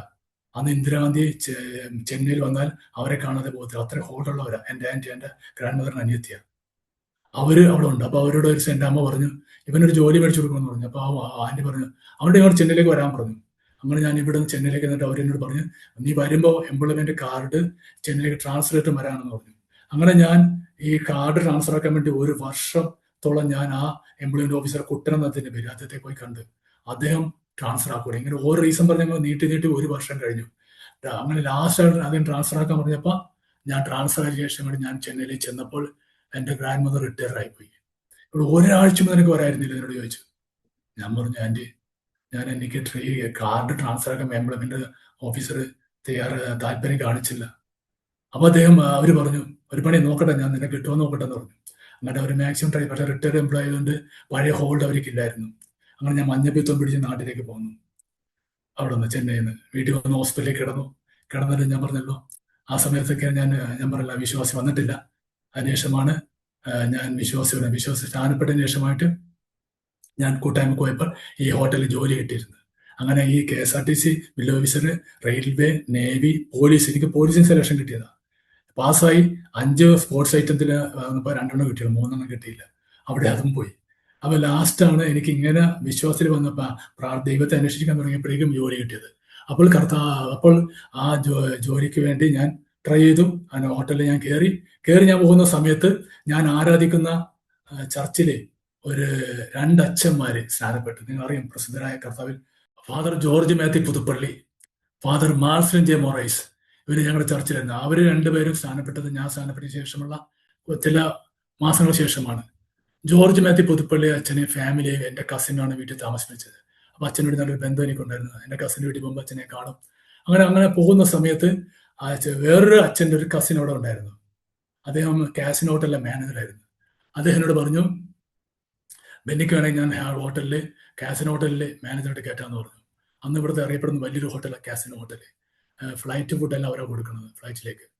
അപ്പൊ അങ്ങനെ ഇരിക്കുമ്പോൾ എനിക്ക് കാസിനോ ഹോട്ടലിൽ കയറുന്ന ആ സമയത്ത് അവിടെ നിന്ന് എന്നോട് പറഞ്ഞു, ബെന്നി മറ്റേ മാനേജർ പോയാൽ മാത്രമേ ബെന്നി എനിക്ക് കയറ്റാൻ പറ്റുള്ളൂ എന്ന് ആ ബ്രദർ എന്നോട് പറഞ്ഞു. ഞങ്ങളുടെ ചർച്ചയിൽ തന്നെയുള്ള ആളാണ്.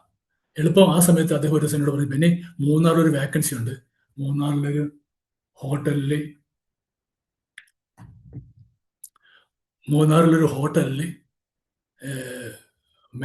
ഫ്രണ്ട് ഓഫീസിന്റെ മാനേജറിന്റെ വേക്കൻസി ഉണ്ടെന്ന് പറഞ്ഞു. ഞാൻ പറഞ്ഞു ആയിക്കോട്ടെ എന്ന് പറഞ്ഞു. അങ്ങനെ ഞാൻ മൂന്നാറിലേക്ക് പോയി. മൂന്നാറിലായിരിക്കുന്ന സമയത്ത് ഞാൻ പറഞ്ഞില്ല, ഞാനൊരു മാനേജർ, വേറെ മാനേജർമാരാരുമില്ല. അങ്ങനെ വരയ്ക്കുന്ന സമയത്ത് മൂന്നാറിലെ ഏറ്റവും വലിയ ഹോട്ടലാണ്, ഫിലിം സ്റ്റാർസൊക്കെ താമസിക്കുന്ന ഹോട്ടലാണ്. അന്ന് ഞാൻ രാത്രി ഡ്യൂട്ടി കഴിയുമ്പോൾ 2 മണിയാവും, പാതിരാത്രി. അതുവരെ റിസപ്ഷനിൽ ഞാൻ നിൽക്കണം. അതെല്ലാ സൗകര്യമുണ്ട്, കമ്പ്യൂട്ടറും എല്ലാ TV എല്ലാ സൗകര്യങ്ങളുള്ള ഒരു ഹോട്ടലാണ്. അങ്ങനെ ഇരിക്കുമ്പോൾ ഞാൻ ഇതെല്ലാം നല്ല ഫുഡും എനിക്ക് കിട്ടുമായിരുന്നു. മാനേജേഴ്സിന് പ്രത്യേകം ഫുഡ് ഉണ്ടായിരുന്നു. അങ്ങനെ ആ ലെവലിൽ ജീവിക്കുന്ന സമയത്ത് മാത്രമല്ല എനിക്കൊരു പേടിയുണ്ടായിരുന്നു. ഞാൻ വിശ്വാസം എന്നപ്പോൾ മദ്യപാനവും മറ്റതെല്ലാം മാറ്റിവെച്ചു. അപ്പൊ ഇതൊക്കെ എനിക്കുണ്ടായിരുന്നതായിരുന്നു. അതെല്ലാം മാറ്റി ഞാൻ തീരുമാനം എടുത്തിരിക്കുക. ആ സമയത്ത് ഹോട്ടലിൽ താമസിക്കുന്ന വലിയ ബാങ്ക് മാനേജർമാര്, അതുപോലെ മറ്റേ ഇവരുടെ ബാറ്റ ഷൂ കമ്പനിയുടെ മാനേജർമാര്, അവരുടെ പ്രസിഡന്റുമാരൊക്കെ അവിടെ റൂം എടുക്കാറുണ്ട്. അവർ പോയി കഴിയുമ്പോൾ എന്നോട് പറയും, ബെന്നി ഞങ്ങളുടെ റൂമിൽ ഒരു വിസ്കി വെച്ചിട്ടുണ്ട്, എടുത്തോളാൻ പറയും. അല്ല ഒരു ബ്രാൻഡി ഉണ്ട്, എടുത്തോളാൻ പറയും. അപ്പൊ എനിക്ക് ഭയങ്കര ടെംപ്റ്റേഷൻ വരാൻ തുടങ്ങി. അന്ന് ഞാൻ സ്നാനപ്പെട്ട സമയമാണ്. പക്ഷെ ഞാൻ അതെല്ലാം ഓവർകം ചെയ്തു. ഞാൻ പറഞ്ഞു, കർത്താവെ ഞാൻ ഇവിടെ ജോലിക്കുന്ന ഞാൻ തെറ്റിപ്പോകരുത് കർത്താവെ, ഞാൻ പ്രാർത്ഥിച്ചു. അങ്ങനെ ഇരിക്കുന്ന സമയത്ത് ഒരു ദിവസം രാത്രി ഞാൻ ഡ്യൂട്ടിയെല്ലാം കഴിഞ്ഞ് സൂട്ട് ഞാൻ അഴിച്ച് മാറ്റി കട്ടിലെ കിടന്ന് ഉറങ്ങിയിട്ടില്ല. ഞാൻ കട്ടിലെ കിടന്ന സമയത്ത് പെട്ടെന്ന് ഞാനൊരു വെളിപ്പാട് കാണുക.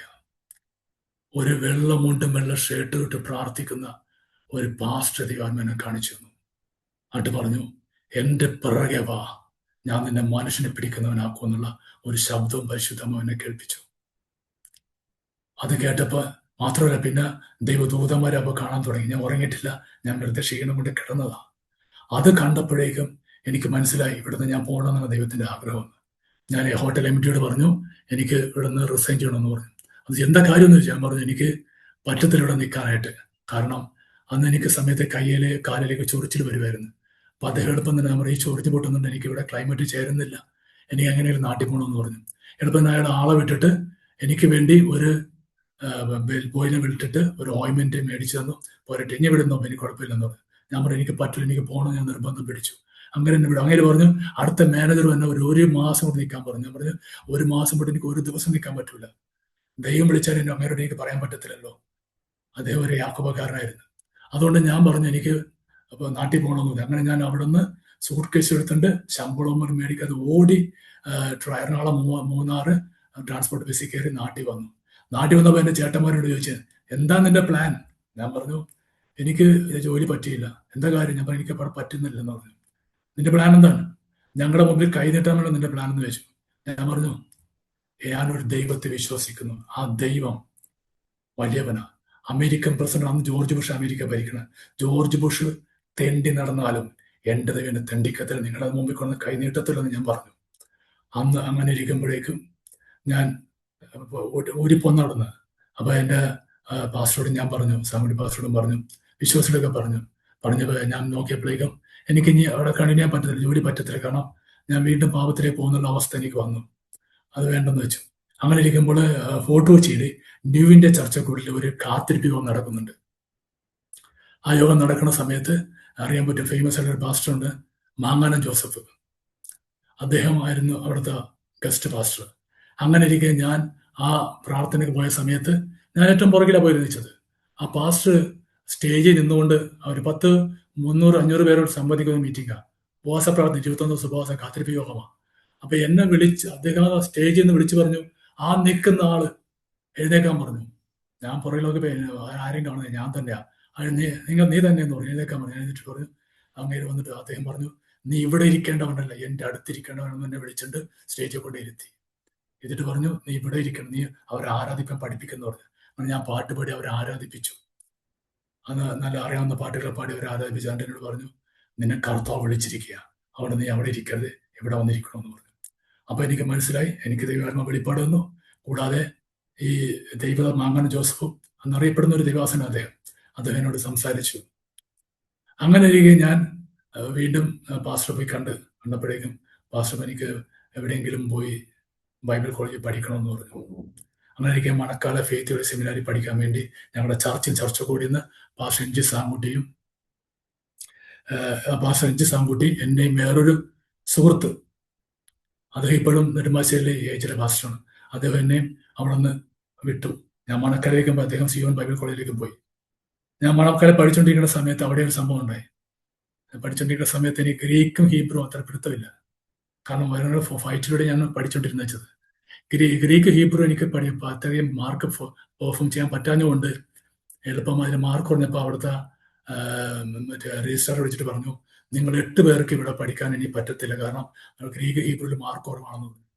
പിന്നെ നിങ്ങൾക്ക് പഠിക്കാം, കണ്ടിന്യൂ, നിങ്ങൾ ഫീസ് അടക്കേണ്ടി വരുന്നു. അപ്പൊ എന്നെ ഫീസ് എടുക്കാൻ എനിക്ക് വേണ്ടി ആരുമില്ല, ഞാൻ ഒറ്റയ്ക്ക് വിശ്വാസമുള്ളത്, ആരും സ്പോൺസർ ചെയ്യുന്നില്ല. അപ്പൊ ഫീസ് കൊടുക്കാൻ എനിക്ക് പറ്റത്തില്ല. അതുവരെ അവര് ഫീസ് ഇല്ലാതാണ് ഞാൻ പഠിച്ചത്. അപ്പൊ ഈ 2 സബ്ജക്ട് നിങ്ങൾ തോറ്റ നിങ്ങൾക്ക് ഇവിടെ പഠിക്കാൻ പറ്റത്തില്ല. പിന്നെ പഠിക്കണമെന്നുണ്ടെങ്കിൽ സറാംബോൾ യൂണിവേഴ്സിറ്റിയുടെ അഫിലിയേഷനുള്ള കോളേജ് അത്, അതുകൊണ്ട് എനിക്ക് ഇവിടെ പഠിക്കണമെന്നുണ്ടെങ്കിൽ തുടർന്ന് ഫീസ് അടക്കണമെന്ന് പറഞ്ഞു. അപ്പൊ ഞാൻ പറഞ്ഞു പറ്റത്തില്ല. അപ്പൊ എനിക്ക് മനസ്സിലായി, എന്റെ കർത്താവിനെ വിളിച്ചില്ലേ എന്നെനിക്കൊരു വിഷമം തോന്നി. ആ BD പഠിക്കുന്ന എൻ്റെ ഫ്രണ്ടിന്റെ അടുത്ത് ഞാൻ പറഞ്ഞു, ബ്രദറെ എന്നെ കർത്താവ് വിളിച്ചില്ലായിരിക്കും, അതുകൊണ്ട് ഇവിടെ പഠിക്കാൻ പറ്റത്തെന്ന് പറഞ്ഞു. അപ്പൊ അദ്ദേഹം പറഞ്ഞ മറുപടി, കർത്താവ് വിളിച്ചവരുടെ ബൈബിൾ കോളേജ് യാതൊരു ബന്ധവുമില്ല. നിങ്ങൾക്ക് ഇവിടെ പഠിക്കാൻ സബ്ജക്റ്റിന് യൂണിവേഴ്സിറ്റിയുടെ സബ്ജക്റ്റ് അതിൻ്റെ മാർക്ക് പൈസ കൊടുത്ത് പഠിക്കേണ്ടി വരും. എനിക്ക് പൈസ കൊടുത്ത് പഠിക്കണം, അല്ലാതെ കർത്താവ് വിളിയായിട്ട് യാതൊരു ബന്ധമില്ലെന്ന്. അപ്പൊ എനിക്കും വിഷമമുണ്ടായി. ഞാൻ വീട്ടിലേക്ക് പോന്നു. വീട്ടിൽ പോയി ഞാൻ ദൈവത്തിൽ ഉപവാസമെടുത്ത് പ്രാർത്ഥിച്ചു, കർത്താവേ നീ എന്നെ വിളിച്ചെങ്കിൽ എന്തുകൊണ്ട് അവിടെ എന്നെ പഠിപ്പിച്ചില്ല. അന്ന് പരിശുദ്ധം എനിക്കൊരു വെളിപ്പാട്, അടുത്തൊരു വെളിപ്പാട് വന്നു. ആ വെളിപ്പാട് എങ്ങനെയായിരുന്നു, കുറെ ആൾക്കാർ ഞങ്ങൾ ഓട്ടക്കളത്തിൽ ഓടാൻ നിൽക്കുമ്പോഴേക്കും എല്ലാവരും സ്റ്റാർട്ട് പറയുമ്പോൾ എല്ലാവരും ഓടുന്നു. അന്ന് എൻ്റെ കൂടെയുള്ള പാസ്റ്റർമാരൊക്കെ ഉണ്ടാവും ഓട്ടത്തില്. പക്ഷെ പലരും ആ ഓട്ടത്തിൽ വീട് പോകുന്നു. അപ്പൊ ഞങ്ങൾക്ക് കുറെ പേര് ഓടി, പക്ഷെ എല്ലാ ട്രാക്ക് എത്തുമ്പോൾ വീട് പോകുന്നു.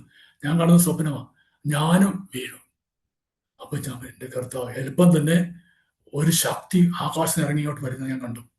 ഒരു ശക്തി വന്നിട്ട് എന്നെ പൊക്കിയെടുത്തു ട്രാക്കിൽ നിന്ന്. വീണ്ടും എന്നെ കൊണ്ട് ഓടിപ്പിച്ചു, എന്നിട്ട് ഫിനിഷ് ചെയ്യിപ്പിച്ചു. ആ ഒരു വെളിപ്പാട് എനിക്ക് ദൈവം വെളിപ്പെടുത്തി തന്നു. എല്ലാവരും വീണ പോലെ ഞാനും വീണു ട്രാക്കിൽ. പക്ഷെ പിന്നെ ഞാനല്ല ഓടിയത്, പരിശുദ്ധമാവ് എന്നെ ഓടിപ്പിച്ചത്. അന്ന് ഞാൻ ട്രാക്ക് ഓടി, എന്നെ പരിശുദ്ധം എടുത്തുകൊണ്ട് പോയി ട്രാക്ക് ഫിനിഷ് ചെയ്യിപ്പിച്ച ആ ഒരു അനുഭവമായിരുന്നു. അത് കഴിഞ്ഞപ്പോൾ എനിക്ക് മനസ്സിലായി, ദൈവം എന്നെ കൈവിട്ടിട്ടില്ല, ദൈവം വിളിച്ചിട്ടുണ്ട്. അപ്പൊ ഈ ബൈബിൾ കോളേജിൽ പഠിക്കാൻ പറ്റാൻ എൻ്റെ വിഷമൊക്കെ എൻ്റെ വന്നു, അതിൽ മാറി. അങ്ങനെ ഞാൻ പോയിക്കൊണ്ടിരിക്കുന്ന സമയത്ത് പിന്നീട് ഞാൻ ശുശ്രൂഷയിലേക്ക് ഇറങ്ങണമെന്നൊക്കെ വിചാരിക്കുന്ന സമയത്താണ് പെട്ടെന്ന് ഓരോ ചർച്ചകളിൽ പോയി ഞാൻ ശുശ്രൂഷിക്കാൻ തുടങ്ങിയ സമയത്ത് പല മീറ്റിങ്ങുകളൊക്കെ ഞാൻ ശുശ്രൂഷ എനിക്ക് ദൈവം തന്നു. ശുശ്രൂഷ ചെയ്യാൻ തുടങ്ങിയ സമയത്ത് പലരും എന്നെ വിളിച്ചു. അങ്ങനെ പോയിക്കൊണ്ടിരുന്ന സമയത്ത് പലർക്കും ഒരു ബുദ്ധിമുട്ട്, പല സ്ഥലങ്ങളിൽ ശുശ്രൂഷിക്കാൻ പോകുമ്പോഴേക്കും ഫാമിലി ഇല്ലാത്തതുകൊണ്ട്, വൈഫ് ഇല്ലാത്തതുകൊണ്ടുള്ള ബുദ്ധിമുട്ട്. അപ്പൊ അതുകൊണ്ട് ഞാൻ ഒരു വിവാഹം കഴിക്കണമെന്ന് ഞാൻ തീരുമാനിച്ചു. കാരണം അപ്പോൾ എൻ്റെ അവസ്ഥ നോക്കണം, എനിക്ക് 4 ചേട്ടന്മാരുണ്ട്, ഒരു പെങ്ങളുണ്ട്. 2 ചേട്ടന്മാർ വിവാഹം കഴിഞ്ഞു, 2 ചേട്ടന്മാരെ കല്യാണം നടന്നിട്ടില്ല, പെങ്ങളുടെയും കല്യാണം നടന്നിട്ടില്ല. അങ്ങനെ ഇരിക്കുമ്പോൾ ഞാൻ കല്യാണം നടത്തണമെന്ന് വീട്ടുകാരോട് പറഞ്ഞപ്പോൾ അവരിരുന്ന് ചിരിച്ചു. ഞാൻ പറഞ്ഞു, എനിക്കിത് കല്യാണത്തിൽ വേറെ ഒന്നുമല്ല, എനിക്ക് പലതരത്തിൽ പോകുമ്പോൾ അവർ വൈഫ് ഉണ്ടെങ്കിലും അവർക്ക് പാസ്റ്റർ ഭാര്യ വേണമെന്നൊക്കെ പറഞ്ഞ് അവർ പറയാറുണ്ട്, അതുകൊണ്ട് എനിക്ക് വിവാഹം കഴിയും, ഈ ഒരു ഉദ്ദേശമാണെന്ന് പറഞ്ഞു. അങ്ങനെ പറഞ്ഞ സ്ഥിതിക്ക് ആ സമയത്ത് ഞാൻ പ്രാർത്ഥനയ്ക്ക് പോകുന്ന സമയത്ത് ഒരു വിവാഹാലോചന എനിക്ക് വന്നു. ഞാൻ പേര് പറയുന്നില്ല, കേരളത്തിൽ അറിയപ്പെടുന്ന ചർച്ചക്കൂടിൻ്റെ ഒരു സീനിയർ പാസ്റ്ററാണ്, പേര് എല്ലാവരും അറിയും. അതിന്റെ പെങ്ങളുടെ മോള് എനിക്ക് ആലോചിച്ചു, തിരുവല്ലയില. ഞാൻ പോയി കണ്ട് വന്നു. സെന്റ് സാങ്കുട്ടി അടക്കമാണ്, എൻ്റെ ഒരു കസിൻ ഉണ്ട്, കസിൻ വഴിയാണ് ആലോചന നടത്തിയത്. തീരുമാനിച്ചു. അദ്ദേഹത്തിന്റെ പെങ്ങളുടെ മോള. പക്ഷെ അവരുടെ അപ്പൻ വിശ്വാസിയല്ലായിരുന്നു. അപ്പൻ യാക്കോബക്കാരൻ, 3 മക്കളാ. മൂത്താളെ കോൺട്രാക്ടർ, രണ്ടാമത്തെ ആൾ എഞ്ചിനീയർ, മൂന്നാമത്തെ പെൺകുട്ടിയാണ്. അപ്പോൾ ഞങ്ങൾക്ക് അങ്ങോട്ടും ഇങ്ങോട്ടും കണ്ട് ഇഷ്ടപ്പെട്ടു. എന്നാൽ മനസ്സമ്മതം തീരുമാനിച്ചു, കല്യാണം തീരുമാനിച്ചു. മനസ്സമ്മത സമയത്ത് പാൻസർ അഞ്ചി സാങ്കുട്ടിയടക്കം അവിടുന്ന് തിരുവല്ല നിന്നൊക്കെ പാസ്റ്റർമാർ വിശ്വാസികൾ വന്ന് വീട്ടിൽ ബംഗമ്പരുടെ പരിപാടിയൊക്കെ നടന്നു. അപ്പോൾ അപ്പച്ചനും ചേട്ടന്മാരെയൊക്കെ പറഞ്ഞ് നടത്തിക്കോ, അല്ല നിന്റെ ഇഷ്ടമല്ലേ നടത്തി. അങ്ങനെ എൻ്റെ കല്യാണം നടത്തി. അങ്ങനെ എൻ്റെ മനസ്സമ്മതം നടന്നു. മനസ്സമ്മതം നടന്നു കഴിഞ്ഞപ്പോഴേക്കും ആ സമയത്ത് പിന്നെ ഞാൻ പറഞ്ഞില്ല, പെണ്ണിൻ്റെ അപ്പൻ വിശ്വാസിയല്ല. അദ്ദേഹം കൊച്ചിയിൽ വന്ന് അന്വേഷിക്കാൻ തീരുമാനിച്ചു. കൊച്ചിയിൽ വന്ന് അന്വേഷിക്കാൻ തീരുമാനിച്ച സമയത്ത് എന്നെ പറ്റി എല്ലാവരും അന്വേഷിക്കുമല്ലോ. അതുപോലെ എന്നെ വന്ന് അന്വേഷിക്കാൻ വന്നപ്പോഴേക്കും അവിടെ ചർച്ചക്കോടിലുള്ള ഒരു പാസ്റ്റർ ഉണ്ടായിരുന്നു. ആ പാസ്റ്റർ ചർച്ചക്കോടിലാൻ കാരണം എന്ന് വെച്ചാൽ ഞാൻ തന്നെയാണ്. പാസ്റ്റർ എൻ ജി സാങ്കൂട്ടിലെ ചർച്ചിലേക്ക് ഇനി പോകാനായിട്ട് ഏകദേശം ഞാൻ പറഞ്ഞല്ലോ ഒരു 2.5 ബസ് കാശൊന്നുണ്ട്, നല്ല ദൂരമുണ്ട് ഞാൻ പോകുന്ന സ്ഥലമായിട്ട്. അപ്പം എനിക്ക് അവിടെ പോകാതെ എനിക്ക് നാട്ടിൽ എവിടെയെങ്കിലും ചർച്ചിൽ പോയി ആരാനെക്കൊണ്ട് എനിക്ക് ആഗ്രഹം ഉണ്ടായി. അപ്പോൾ അവിടെ സ്വതന്ത്രമായിട്ട് ഒരു പാസ്റ്റർ ഉണ്ടായിരുന്നു. ആ പാസ്റ്ററോട് ഞാൻ പറഞ്ഞു, ഞാൻ വേണമെങ്കിൽ സാങ്കുട്ടി പാസ്റ്റർ പറഞ്ഞിട്ട് ചർച്ചക്കോടിൻ്റെ ഒരു ചർച്ച് നമുക്ക് ഇവിടെ തുടങ്ങാൻ പറ്റുമെന്ന് ചോദിച്ചു. അപ്പോൾ പാസ്റ്റർ ഞാൻ റെഡിയാ. അങ്ങനെ പാസ്റ്റർ താല്പര്യം, അദ്ദേഹം ചർച്ചക്കോടിൻ്റെ ഒരു പാസ്റ്ററുടെ വരാൻ ആഗ്രഹിക്കുന്നതിനോട് പറഞ്ഞു. അങ്ങനെ ഞാൻ അദ്ദേഹത്തെ സാങ്കുട്ടി പാസ്റ്ററോട് പരിചയപ്പെടുത്തി കൊടുത്തു. അന്ന് ഡിസ്ട്രിക്ട് പാസ്റ്ററേയും പരിചയപ്പെടുത്തി അവരെ ഇദ്ദേഹത്തിന് കൊച്ചിയിൽ ഒരു ചർച്ചക്കോടിൻ്റെ ഒരു ചർച്ച് കൊടുത്തു. അദ്ദേഹത്തിന് ചർച്ചക്കോടിലേക്ക് രജിസ്റ്റർ ചെയ്തു. അങ്ങനെ ചർച്ചക്കൂടിനെ പറഞ്ഞു. പക്ഷെ എനിക്ക് അപ്പോഴും ബുദ്ധിമുട്ടുണ്ടായെന്ന് വെച്ചാൽ സാങ്കുട്ടി പാസ്റ്റർ ചർച്ചിൽ പോകുന്ന ആ ഒരു ആത്മീക വളർച്ച എനിക്ക് ഇവിടെ കിട്ടാതെയായി. അപ്പൊ ഞാൻ എന്ത് ചെയ്തു, ഇപ്പൊ പ്ലാനിൽ ഞാൻ ഇടയ്ക്ക് ഞായറാഴ്ച അങ്ങോട്ടും പോകാൻ തുടങ്ങി. അപ്പൊ ഈ പാസ്റ്റർ ഇത് ഇഷ്ടപ്പെട്ടില്ല. ബെന്നി ഇവിടെ തന്നെ വരണമെന്ന് പറഞ്ഞു. ഞാൻ പറഞ്ഞു എനിക്ക് ദൂരം കൂടിയാലും കുഴപ്പമില്ല, പൈസ കൂടിയാലും കുഴപ്പമില്ല, എനിക്ക് നല്ല വചനം കേൾക്കണം എനിക്ക്, അതിനാണെന്ന് പറഞ്ഞു. അത് കേട്ടപ്പോൾ അതിന് വിഷമം, എന്നോട് ഭയങ്കര എതിർപ്പായി. അങ്ങനെ ഇരിക്കുമ്പോൾ ഈ പെണ്ണിന്റെ അപ്പം വന്ന് അന്വേഷിച്ചത് ഈ പാസ്റ്ററോടാ. ഈ പാസ്റ്റർ ഇപ്പൊ ബെന്നിനെ അറിയുമെന്ന് വെച്ചാൽ ഞാൻ പറഞ്ഞു എനിക്കറിയാമെന്ന് പറഞ്ഞു. എന്നെ പറ്റി മോശമായ കാര്യം പറഞ്ഞു കൊടുത്തു. കാരണം ഞാൻ സാങ്കുട്ടി പാസ്റ്റർ ചർച്ചിൽ പോകണം, ഇദ്ദേഹത്തിന് വിഷമം ഉണ്ടായിരുന്നു. അതുകൊണ്ട് ആ എതിർപ്പ് പുള്ളി എന്നോട് കാണിച്ചു. അപ്പൊ ഞാൻ കാര്യമാക്കിയില്ല. എനിക്ക് അന്ന് കുറെ വിഷമമൊക്കെ ഉണ്ടായിരുന്നെങ്കിലും ഞാൻ കാര്യമാക്കിയില്ല. ഞാൻ ദൈവത്തോട് പ്രാർത്ഥിച്ചു, കർത്താവേ, മനസ്സമ്മതം നടന്നിട്ട് പോലും ആ കല്യാണം റിജക്റ്റ്. കാരണം പെണ്ണിന്റെ അപ്പം വീട്ടിൽ ചെന്നിട്ട് പറഞ്ഞു, ഈ കല്യാണം നടന്നാൽ ഞാൻ വീട്ടിട്ട് ഇറങ്ങിപ്പോകുമെന്ന് പറഞ്ഞു. അങ്ങനെ ഒരു സംഭവം ഉണ്ടായപ്പോഴേക്കും അവർ തന്നെ പറഞ്ഞു നടക്കത്തില്ല, കാരണം പെണ്ണിന്റെ അപ്പം ഇഷ്ടമല്ലെന്ന് പറഞ്ഞു. അങ്ങനെ ഞാൻ വീട്ടിൽ അങ്ങനെ ഇരിക്കുന്ന സമയത്ത് ഞാനിന്ന് പ്രാർത്ഥിച്ച്, കർത്താവെ, കല്യാണം നടത്തുമ്പോൾ അവിടെ തടസ്സം. 2 ചേട്ടന്മാർ പെങ്ങളെ കല്യാണം കഴിഞ്ഞിട്ടില്ല, അങ്ങനെ നിൽക്കണേ. അപ്പോൾ പള്ളിയിൽ നിന്ന് കുർബാന കഴിഞ്ഞ് വരുന്ന അമ്മച്ചിമാരോട് കാണുമ്പോഴേക്കും കാർക്കി തുപ്പും. അവനെ മാതാവിന്റെ കോപം കിട്ടിയതാ. കാരണം ഞാൻ അന്ന് പള്ളിയിൽ നിന്ന് പോന്നല്ലോ, മാധവന്റെ കോപമാണ് അവന്റെ കല്യാണം നടക്കത്തുള്ളൂ. ഇത് കേട്ടപ്പോൾ എനിക്ക് വിഷമമായി, കാരണം ഞാൻ പള്ളി വിട്ട് പോകുന്നു. അപ്പൊ ഞാൻ ഒരു 10 ദിവസം ഉപവാസിരുന്നു. നമ്മുടെ മകന്റെ വിവാഹം കുറച്ച് ടെൻഷനായിരുന്നു. അപ്പോഴാണ് ഞങ്ങൾ aromamary.com രജിസ്റ്റർ ചെയ്തത്. അവിടെ നിന്നാണ് നമ്മുടെ മകന് നല്ലൊരു പെൺകുട്ടിയെ കണ്ടെത്തിയത്. ഇന്ന് തന്നെ aromamary.com ഡൗൺലോഡ് ചെയ്യൂ. 7 ദിവസം ഉപവാസം ഞാൻ ഒരു റൂമിൽ കിടന്നുകൊണ്ട് നിലവിളിച്ച് പ്രാർത്ഥിച്ചു. ആവി തന്റെ കുഞ്ഞിനെ രക്ഷിക്കാൻ വേണ്ടി മുറി കിടന്ന് ഉരുണ്ടതുപോലെ ഞാനിങ്ങനെ ഉരുളാൻ തുടങ്ങി. കർത്താവെ, എനിക്ക് നാണക്കേടാ. ഡിസംബർ 8-ാം തീയതി കല്യാണം ഉറപ്പിച്ചതാ. നാട്ടുകാരെല്ലാം അറിഞ്ഞു. ഈ കല്യാണം നടന്നില്ലേ കർത്താവെ, എനിക്ക് പുറത്തിറങ്ങാൻ പറ്റത്തില്ല. കാരണം മാതാവിന്റെ കോപം ജനം പറയാൻ തുടങ്ങി. അങ്ങനെ ഞാനിങ്ങനെ പ്രാർത്ഥിച്ചിരിക്കുമ്പോൾ ഒരു 7-ാം ദിവസം യേശു കർത്താവ് എന്റെ മുമ്പിൽ വരികയാ. കർത്താവ് ആത്മരൂപത്തിൽ എൻ്റെ അടുത്ത് വന്നു. ഞാൻ കയറി കർത്താവിനോട് പിടിക്കാൻ നോക്കണേ. കർത്താവിനെ പിടിച്ചത് കല്യാണം നടത്തണമെന്ന് ഞാൻ നിർബന്ധിക്കായിരുന്നു. അപ്പൊ യേശു പിടുത്തം തരുന്ന യേശു അങ്ങോട്ട് മാറി പോകുന്നു. അപ്പോഴേക്കും ഒരു പാട്ടിനെ കിട്ടിയ ആദ്യമായിട്ട്, ദോഷമായിട്ടൊന്നും നിന്നോ എന്റെ താതൻ ചെയ്യുകയില്ല. ആ ഒരു പാട്ടിന്റെ ചിരിനെ മുഴങ്ങി കേൾക്കുക. അപ്പൊ എനിക്ക് മനസ്സിലായി ഈ കല്യാണം നടക്കാൻ പോകുന്നില്ല. അങ്ങനെ ഇരുന്ന് പ്രാർത്ഥിച്ചുകൊണ്ടിരിക്കുന്ന സമയത്ത്, കർത്താവ്, എനിക്ക് ഡിസംബറിൽ കല്യാണം നടക്കണം, എവിടെയെങ്കിലും ഒരു പ്രപ്പോസൽ എനിക്ക് ഒരുക്കി തരണം, അല്ലെങ്കിൽ നാണക്കേട്, പുറത്തേക്ക് നടക്കാൻ പറ്റില്ല. അങ്ങനെയൊക്കെ പ്രാർത്ഥിച്ചപ്പോൾ പെട്ടെന്ന് ഞാൻ പറയാം, എനിക്കൊരു പ്രപ്പോസൽ വന്നു. പാസ്റ്റർ ഡാമിയൻ അറിയാമല്ലോ, ബ്ലെസ്സിംഗ് ടുഡേയുടെ സീനിയർ പാസ്റ്റർ, അതിൻ്റെ ഇളയ പെങ്ങളുടെ പ്രപ്പോസൽ എനിക്ക് വന്നപ്പോഴേക്കും ആ കാരണമുണ്ട് അത് വരാനായിട്ട്.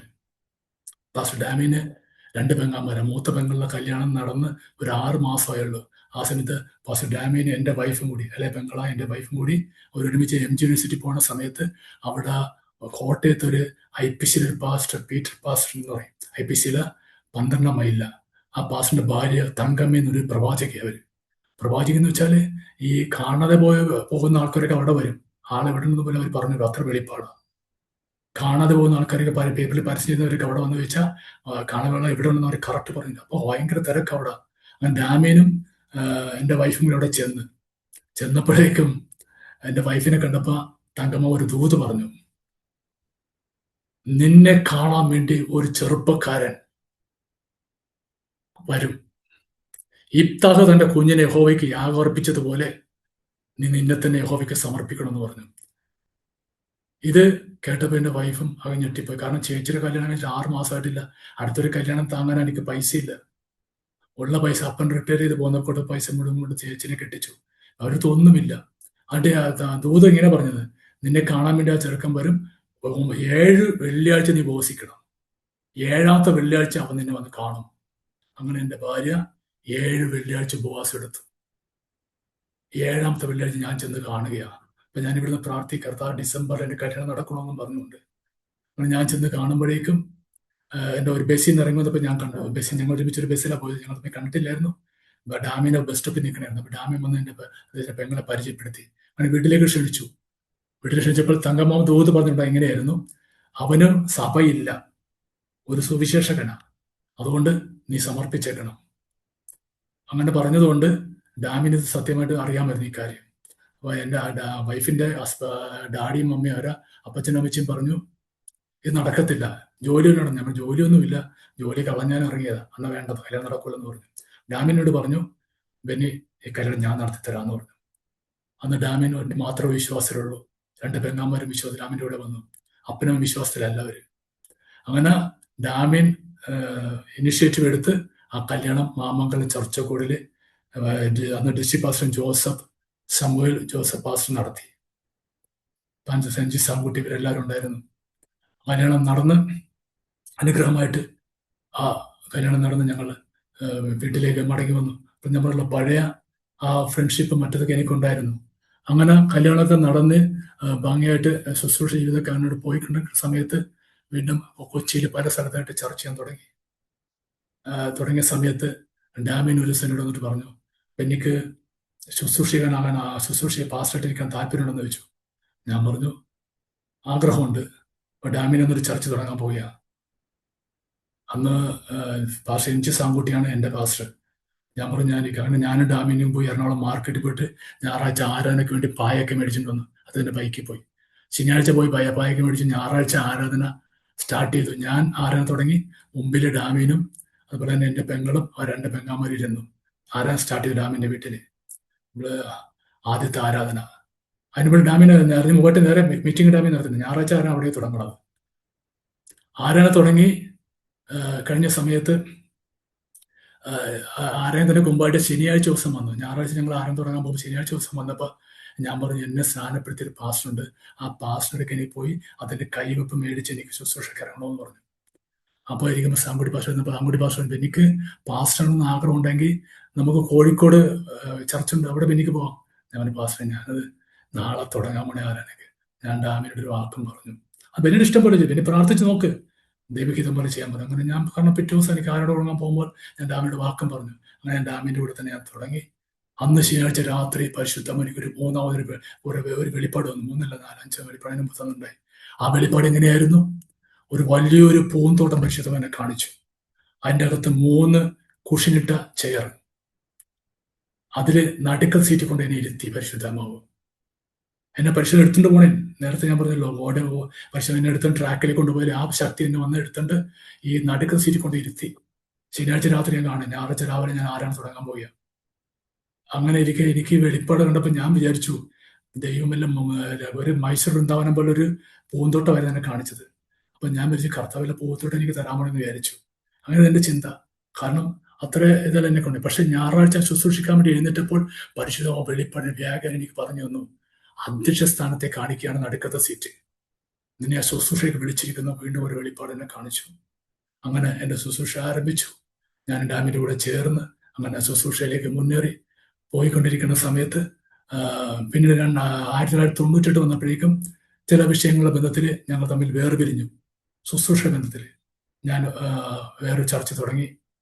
പിന്നീട് ഞാൻ ബാംഗ്ലൂർ പാസ്റ്റർ എമോറിയൽ ചർച്ചിൽ, അതുപോലെ മറ്റ് പല അറിയപ്പെടുന്ന ചർച്ചകളിൽ പോയി ശുശ്രൂഷിക്കാൻ തുടങ്ങി. അതിനുപടി ഞാനും ഡാമിനോട് പല ചർച്ചയിൽ, കേരളത്തിലെ പല ചർച്ചയിൽ പോയി ശുശ്രൂഷിച്ചിട്ടുണ്ട്. IPC അങ്ങനെ ചർച്ചകോട്, പല ചർച്ചകളിൽ ന്യൂഡി ചർച്ചകോട്.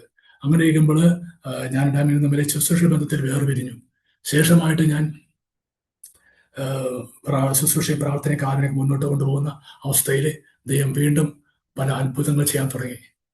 ഞാൻ ഉൾപ്പെട്ട ചേരാനൊരു ദേശത്തുനിന്ന് അനേക ആത്മാക്കളെ എനിക്ക് ദൈവം തന്നു. ഓള് നിറച്ച ആത്മാക്കളെ തന്നു. അത്ഭുതകരമായ ചില കല്യാണങ്ങൾ നടന്നു. അവിടെ ഒരു സംഭവം എന്ന് വെച്ചാൽ, അന്ന് ഞാൻ ചേരാനൂർ താമസിക്കുന്ന സമയത്ത് പാസ്റ്റർ ഡി മോഹൻ ചെന്നൈയിൽ അതിന് ചർച്ചപ്പെട്ട ഒരു കുടുംബം ചെന്നൈയിൽ നിന്ന് നാട്ടിലേക്ക് പോകണ ഒരു ഫാമിലി, അവർ കൊട്ടാരക്കരക്കാരാ. അവര് ഇവിടുന്ന് ചെന്നൈയിൽ നിന്ന് നേരെ കൊട്ടാരക്കര പോകുന്ന ട്രെയിനിൽ വെച്ച് വേറൊരു പാസ്റ്ററെ പരിചയപ്പെട്ടപ്പോൾ ആ പാസ്റ്റർ അവരോട് പറഞ്ഞ് ചേരാനൂർ ഇറങ്ങാൻ പറഞ്ഞു. അങ്ങനെ ചേരാനൂർ അവർ ഇറങ്ങി. ആ പാസ്റ്റർ അവരുടെ ബന്ധുവായി അറിയാവുന്നതുകൊണ്ട് അവിടെ കൊണ്ട് പാസ്റ്റർ വീടെടുത്ത് താമസിപ്പിച്ചവരാ. അങ്ങനെ അവർ ആരാനൊക്കെ പോകുന്ന സമയത്ത് ഞാൻ ഒരു 21 ദിവസം ഉപവാസിരുന്നു. ഒരു 21 ദിവസം ഉപവാസിരിക്കുന്ന സമയത്ത് 1-ാം ദിവസം ആ ഡി മോഹൻ പാസ്റ്റർ ചർച്ചിൽ പോണ ആന്റിക്ക് ഹസ്ബൻഡുണ്ട്, 3 മക്കളുണ്ട്, അതിലൊരു മോളുണ്ട്. അവര് MA ഉള്ളവരാ, ക്വാളിഫൈഡ് ടീച്ചറാ. അപ്പൊ അവരും കൂടി എൻ്റെ 21 അവരെന്റെ വീട്ടിൽ വന്ന് കാണാൻ വന്നു. അതുകൊണ്ട് ഈ അമ്മ എന്നോട് പറഞ്ഞു, പിന്നെ പാസ്റ്ററെ 21 ദിവസം ഉപവാസമല്ലേ, അതുകൊണ്ട് പാസ്റ്ററെ എനിക്ക് വേണ്ടി പ്രാർത്ഥിക്കണം. വെച്ചാൽ എന്താ കാര്യം? എനിക്ക് പാസ്റ്റർ അറിയില്ല. പക്ഷേ കഴിഞ്ഞ വെളുപ്പിന് ഞാൻ വീട്ടിൽ നിന്ന് എൻ്റെ മോളുടെ കല്യാണം നടക്കാൻ വേണ്ടി പ്രാർത്ഥിച്ചപ്പോൾ പാസ്റ്റർ ബെന്നി പാസ്റ്റർ ചെവിയിൽ എൻ്റെ ശബ്ദം കേട്ടു. അപ്പൊ ഞങ്ങളുടെ പാസ്റ്ററോട് ഞാൻ ചോദിച്ചപ്പോൾ ബെന്നി പാസ്റ്റർ ഈ നാട്ടിലുണ്ടോന്ന് ചോദിച്ചു. അപ്പൊ ആ പാസ്റ്റർ പറഞ്ഞു, എൻ്റെ ഒരു ഫ്രണ്ടാണ് ബെന്നി പാസ്റ്റർ, ചേരാനായിട്ട് താമസിക്കണമെന്ന് പറഞ്ഞു. അങ്ങനെ ഞാൻ ഒന്നാമത്തെ ദിവസമാണ് പരിശുദ്ധമായിട്ട് സംസാരിച്ചിട്ട് അവർ എൻ്റെ അടുക്ക് വരുന്നത്.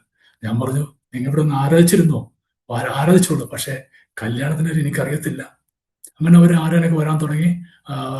സമയത്ത് മോളും അവരുടെ ഡാഡിയൊക്കെ വേറെ പാസ്റ്റർ ചർച്ചിൽ പോയിരുന്നു. അങ്ങനെ പോകുന്ന സമയത്ത് എന്നോട് അവർ പറഞ്ഞു, പാസ്റ്റർ എൻ്റെ മോളുടെ കല്യാണം നടക്കണം, പാസ്റ്റർ പ്രാർത്ഥിക്കണം എന്ന് പറഞ്ഞു. അങ്ങനെ ഒരു ദിവസം അവർ വീട്ടിലേക്ക് എന്നെ ക്ഷണിച്ചു. ഞാൻ വീട്ടിൽ ചെന്നപ്പോൾ ഞാൻ പറഞ്ഞു, സിസ്റ്റർ ആൻറ്റി, ഞാനിവിടെ വീടിന്റെ മുകളിൽ ലൈറ്റുകൾ ഇങ്ങനെ അറേഞ്ച് ചെയ്തിരിക്കുന്നു. അപ്പൊ എന്നോട് ചോദിച്ചു, ആൻറ്റി എന്താ പാസ്റ്റർ? ഞാൻ പറഞ്ഞു, നിങ്ങളുടെ മോളുടെ കല്യാണം നടക്കാൻ പോണെയാ. അവരിനും ചിരിച്ചു. കാര്യം എന്ന് വെച്ചാല് പാസ്റ്റർ ഡീമോ എന്നോട് മോള് പറഞ്ഞ മറുപടി ഇങ്ങനെയാ, മണവാട്ടി എന്നോട് പറഞ്ഞത് ഇങ്ങനെയാ, പാസ്റ്ററെ ഞാൻ വരുന്നത് പാസ്റ്റർ ഡീമോഹൻ പാസ്റ്റർ ചർച്ചിലാ, അവിടെ പ്രവാചകന്മാർക്ക് ഒരു ക്ഷാമവും ഇല്ല. ഇത്ര മാസം 1-ാം തീയതി എന്റെ കല്യാണം നടന്ന് പ്രവചിച്ച 200 പ്രവാചകന്മാരുണ്ട്, എന്നിട്ട് നടന്നില്ല. പിന്നെയാണ് ബെന്നി പാസ്റ്റർ. ഞാൻ പറഞ്ഞു, പരിശുദ്ധം എനിക്ക് തന്നു, ഇവിടെ ശിരസിട്ടിട്ട് അലങ്കരിച്ചിരിക്കുന്നതായിട്ട് ഞാൻ കണ്ടെന്ന് പറഞ്ഞു, ലൈറ്റൊക്കെ. പാസ്റ്റർ ഞാൻ പറഞ്ഞു, ഒരു പണി, നിങ്ങൾ ഇത്തരം പ്രവാചകൻ നിങ്ങളോട് പറഞ്ഞിട്ട് നിങ്ങൾ പ്രാർത്ഥിക്കോ? അതൊരു 5 മിനിറ്റ് ഞാൻ പറഞ്ഞു. പറ്റൂല, 1 മണിക്കൂറെങ്കിലും മിനിമം പ്രാർത്ഥിക്കണം, എങ്കിൽ മാത്രം ദൈവത്തിന് പ്രവർത്തിക്കാൻ പറ്റുള്ളൂ ഞാൻ പറഞ്ഞു. അത് പറ്റൂല പാസ്റ്റർ, ഞാൻ 5 മിനിറ്റേ പ്രാർത്ഥിക്കാറുള്ളൂ. അങ്ങനെ ഞാൻ അവർക്ക് വേണ്ടി പ്രാർത്ഥിക്കാൻ തീരുമാനിച്ചു. 7 ദിവസം ഞാൻ അവർക്ക് വേണ്ടി ഉപവാസിരുന്നു ചേരാനിൽ വെച്ച്. 7 ദിവസം ഉപവാസിച്ച് 1-ാം ദിവസം 21 കഴിഞ്ഞു, പിന്നെ 7 ഇരുന്നു. 1-ാം ദിവസം പുനലൂർ അറിയപ്പെടുന്ന പാസ്റ്റർ സാമച്ചൻ ചർച്ചക്കോടിന്റെ അദ്ദേഹം, ഞാൻ ഇവിടെ പ്രാർത്ഥിക്കുന്ന എന്റെ പോസ്റ്റിന്റെ 1-ാം ദിവസം അദ്ദേഹം തിരുവനന്തപുരത്ത് ഫ്ലൈറ്റ് കയറി നേരെ മസ്കറ്റിലേക്ക് ചെല്ലുക. മസ്കറ്റിൽ ചെന്നപ്പോൾ അവിടെയുള്ള ബ്ലഡ് ഓഫ് കാൽവരി ഒരു ചർച്ച ഉണ്ട്. അവിടെ ചെന്ന് പാസ്റ്റർ സാമച്ചൻ ഒരു ചെറുപ്പക്കാരന് ദൂത് പറയുക. അദ്ദേഹത്തിന് 40 വയസ്സുണ്ട്, ഞങ്ങളുടെ ചർച്ചിലെ പെണ്ണിന് 37 വയസ്സുണ്ട്. അത് ദൂത് പറഞ്ഞു, നിനക്ക് വേണ്ടി ഹൈ ക്വാളിഫൈഡ് ഉള്ള ഒരു പെൺകുട്ടി എറണാകുളത്ത് ഞാൻ കണ്ടിരിക്കണം എന്ന് പറഞ്ഞു. ഇത് കേട്ട അവിടുത്തെ അദ്ദേഹം ഒരു സ്കൂളിലെ ഇന്ത്യൻ എംബസി സ്കൂളിലെ അധ്യാപകനാണ്. അദ്ദേഹത്തെ കേട്ട ഉടനെ അവിടുന്ന് ഫ്ലൈറ്റിന് കൊച്ചിയിലേക്ക് വന്നു. അതിന്റെ കല്യാണം നടക്കാതെ ഇങ്ങനെ വിഷമിക്കുക, പ്രാർത്ഥിക്കുക, അത് ഞങ്ങളിവിടെ പ്രാർത്ഥിക്കുന്നു. അദ്ദേഹം വന്നത് നേരെ എയർപോർട്ടിൽ വന്നപ്പോൾ അവിടെ പരിചയമുണ്ടായിരുന്ന ടീച്ചറുണ്ടായിരുന്നു, ഞാൻ കേട്ട അറിവതാ. ആ ടീച്ചർ ടോക്കച്ച് സ്കൂളിലെ ഒരു പ്രിൻസിപ്പളായിരുന്നു. ആ ടീച്ചറോട് ഈ സ്റ്റാൻലി എന്ന് പറഞ്ഞ ആ ബ്രദർ ചോദിച്ചു, എറണാകുളത്ത് ഒരു ഹൈക്കോടതിയുടെ ഒരു പെണ്ണുണ്ട്, സാമച്ചൻ പാസ്റ്ററിന്റെ ദൂത് പറഞ്ഞു, അതുകൊണ്ട് ഞാൻ ആ പെണ്ണിനോടുള്ള കല്യാണം നടക്കാൻ വേണ്ടി ഞാൻ വന്നതെന്ന് പറഞ്ഞു. അപ്പൊ അവര് പറഞ്ഞു, എറണാകുളത്തെ ഞാൻ അങ്ങനെ അന്വേഷിക്കും, ഒരു പണി ചെയ്യും, ഞങ്ങളുടെ പാസ്റ്ററിലേക്ക് കൊണ്ടുപോകാന്ന് പറഞ്ഞു. അങ്ങനെ ആ ആന്റി ടീച്ചർ നേരെ പാസ്റ്റർ ഡാമിന്റെ അടുക്കലേക്ക് കൊണ്ട്, ഡാമിന്റെ ചർച്ചിലെ വിശ്വാസിയായിരുന്നു ആ ടീച്ചർ. ഡാമിന്റെ അടുത്ത് നിന്നപ്പോൾ ഡാമിന് ക്ഷമക്കും അറിയാം ഞങ്ങളുടെ ചർച്ചിൽ ഒരു പെണ്ണുണ്ടെന്ന്. എളുപ്പം തന്നെ അവർ അറേഞ്ച് ചെയ്തു, ഞാൻ കല്യാണം നടത്തി. അപ്പൊ അദ്ദേഹം പറഞ്ഞൊരു വാക്കുണ്ട്, എനിക്ക് ഒരു പൈസ വേണ്ട. പെണ്ണിന്റെ വീട്ടുകാർക്ക് 1 ലക്ഷം രൂപ കൊടുക്കണം നിർബന്ധം. 5 ലക്ഷം കൊടുക്കാൻ പറ്റിയിരുന്ന 1 ലക്ഷം കൊടുത്തു. അത് ഞാൻ ഓർക്കുക.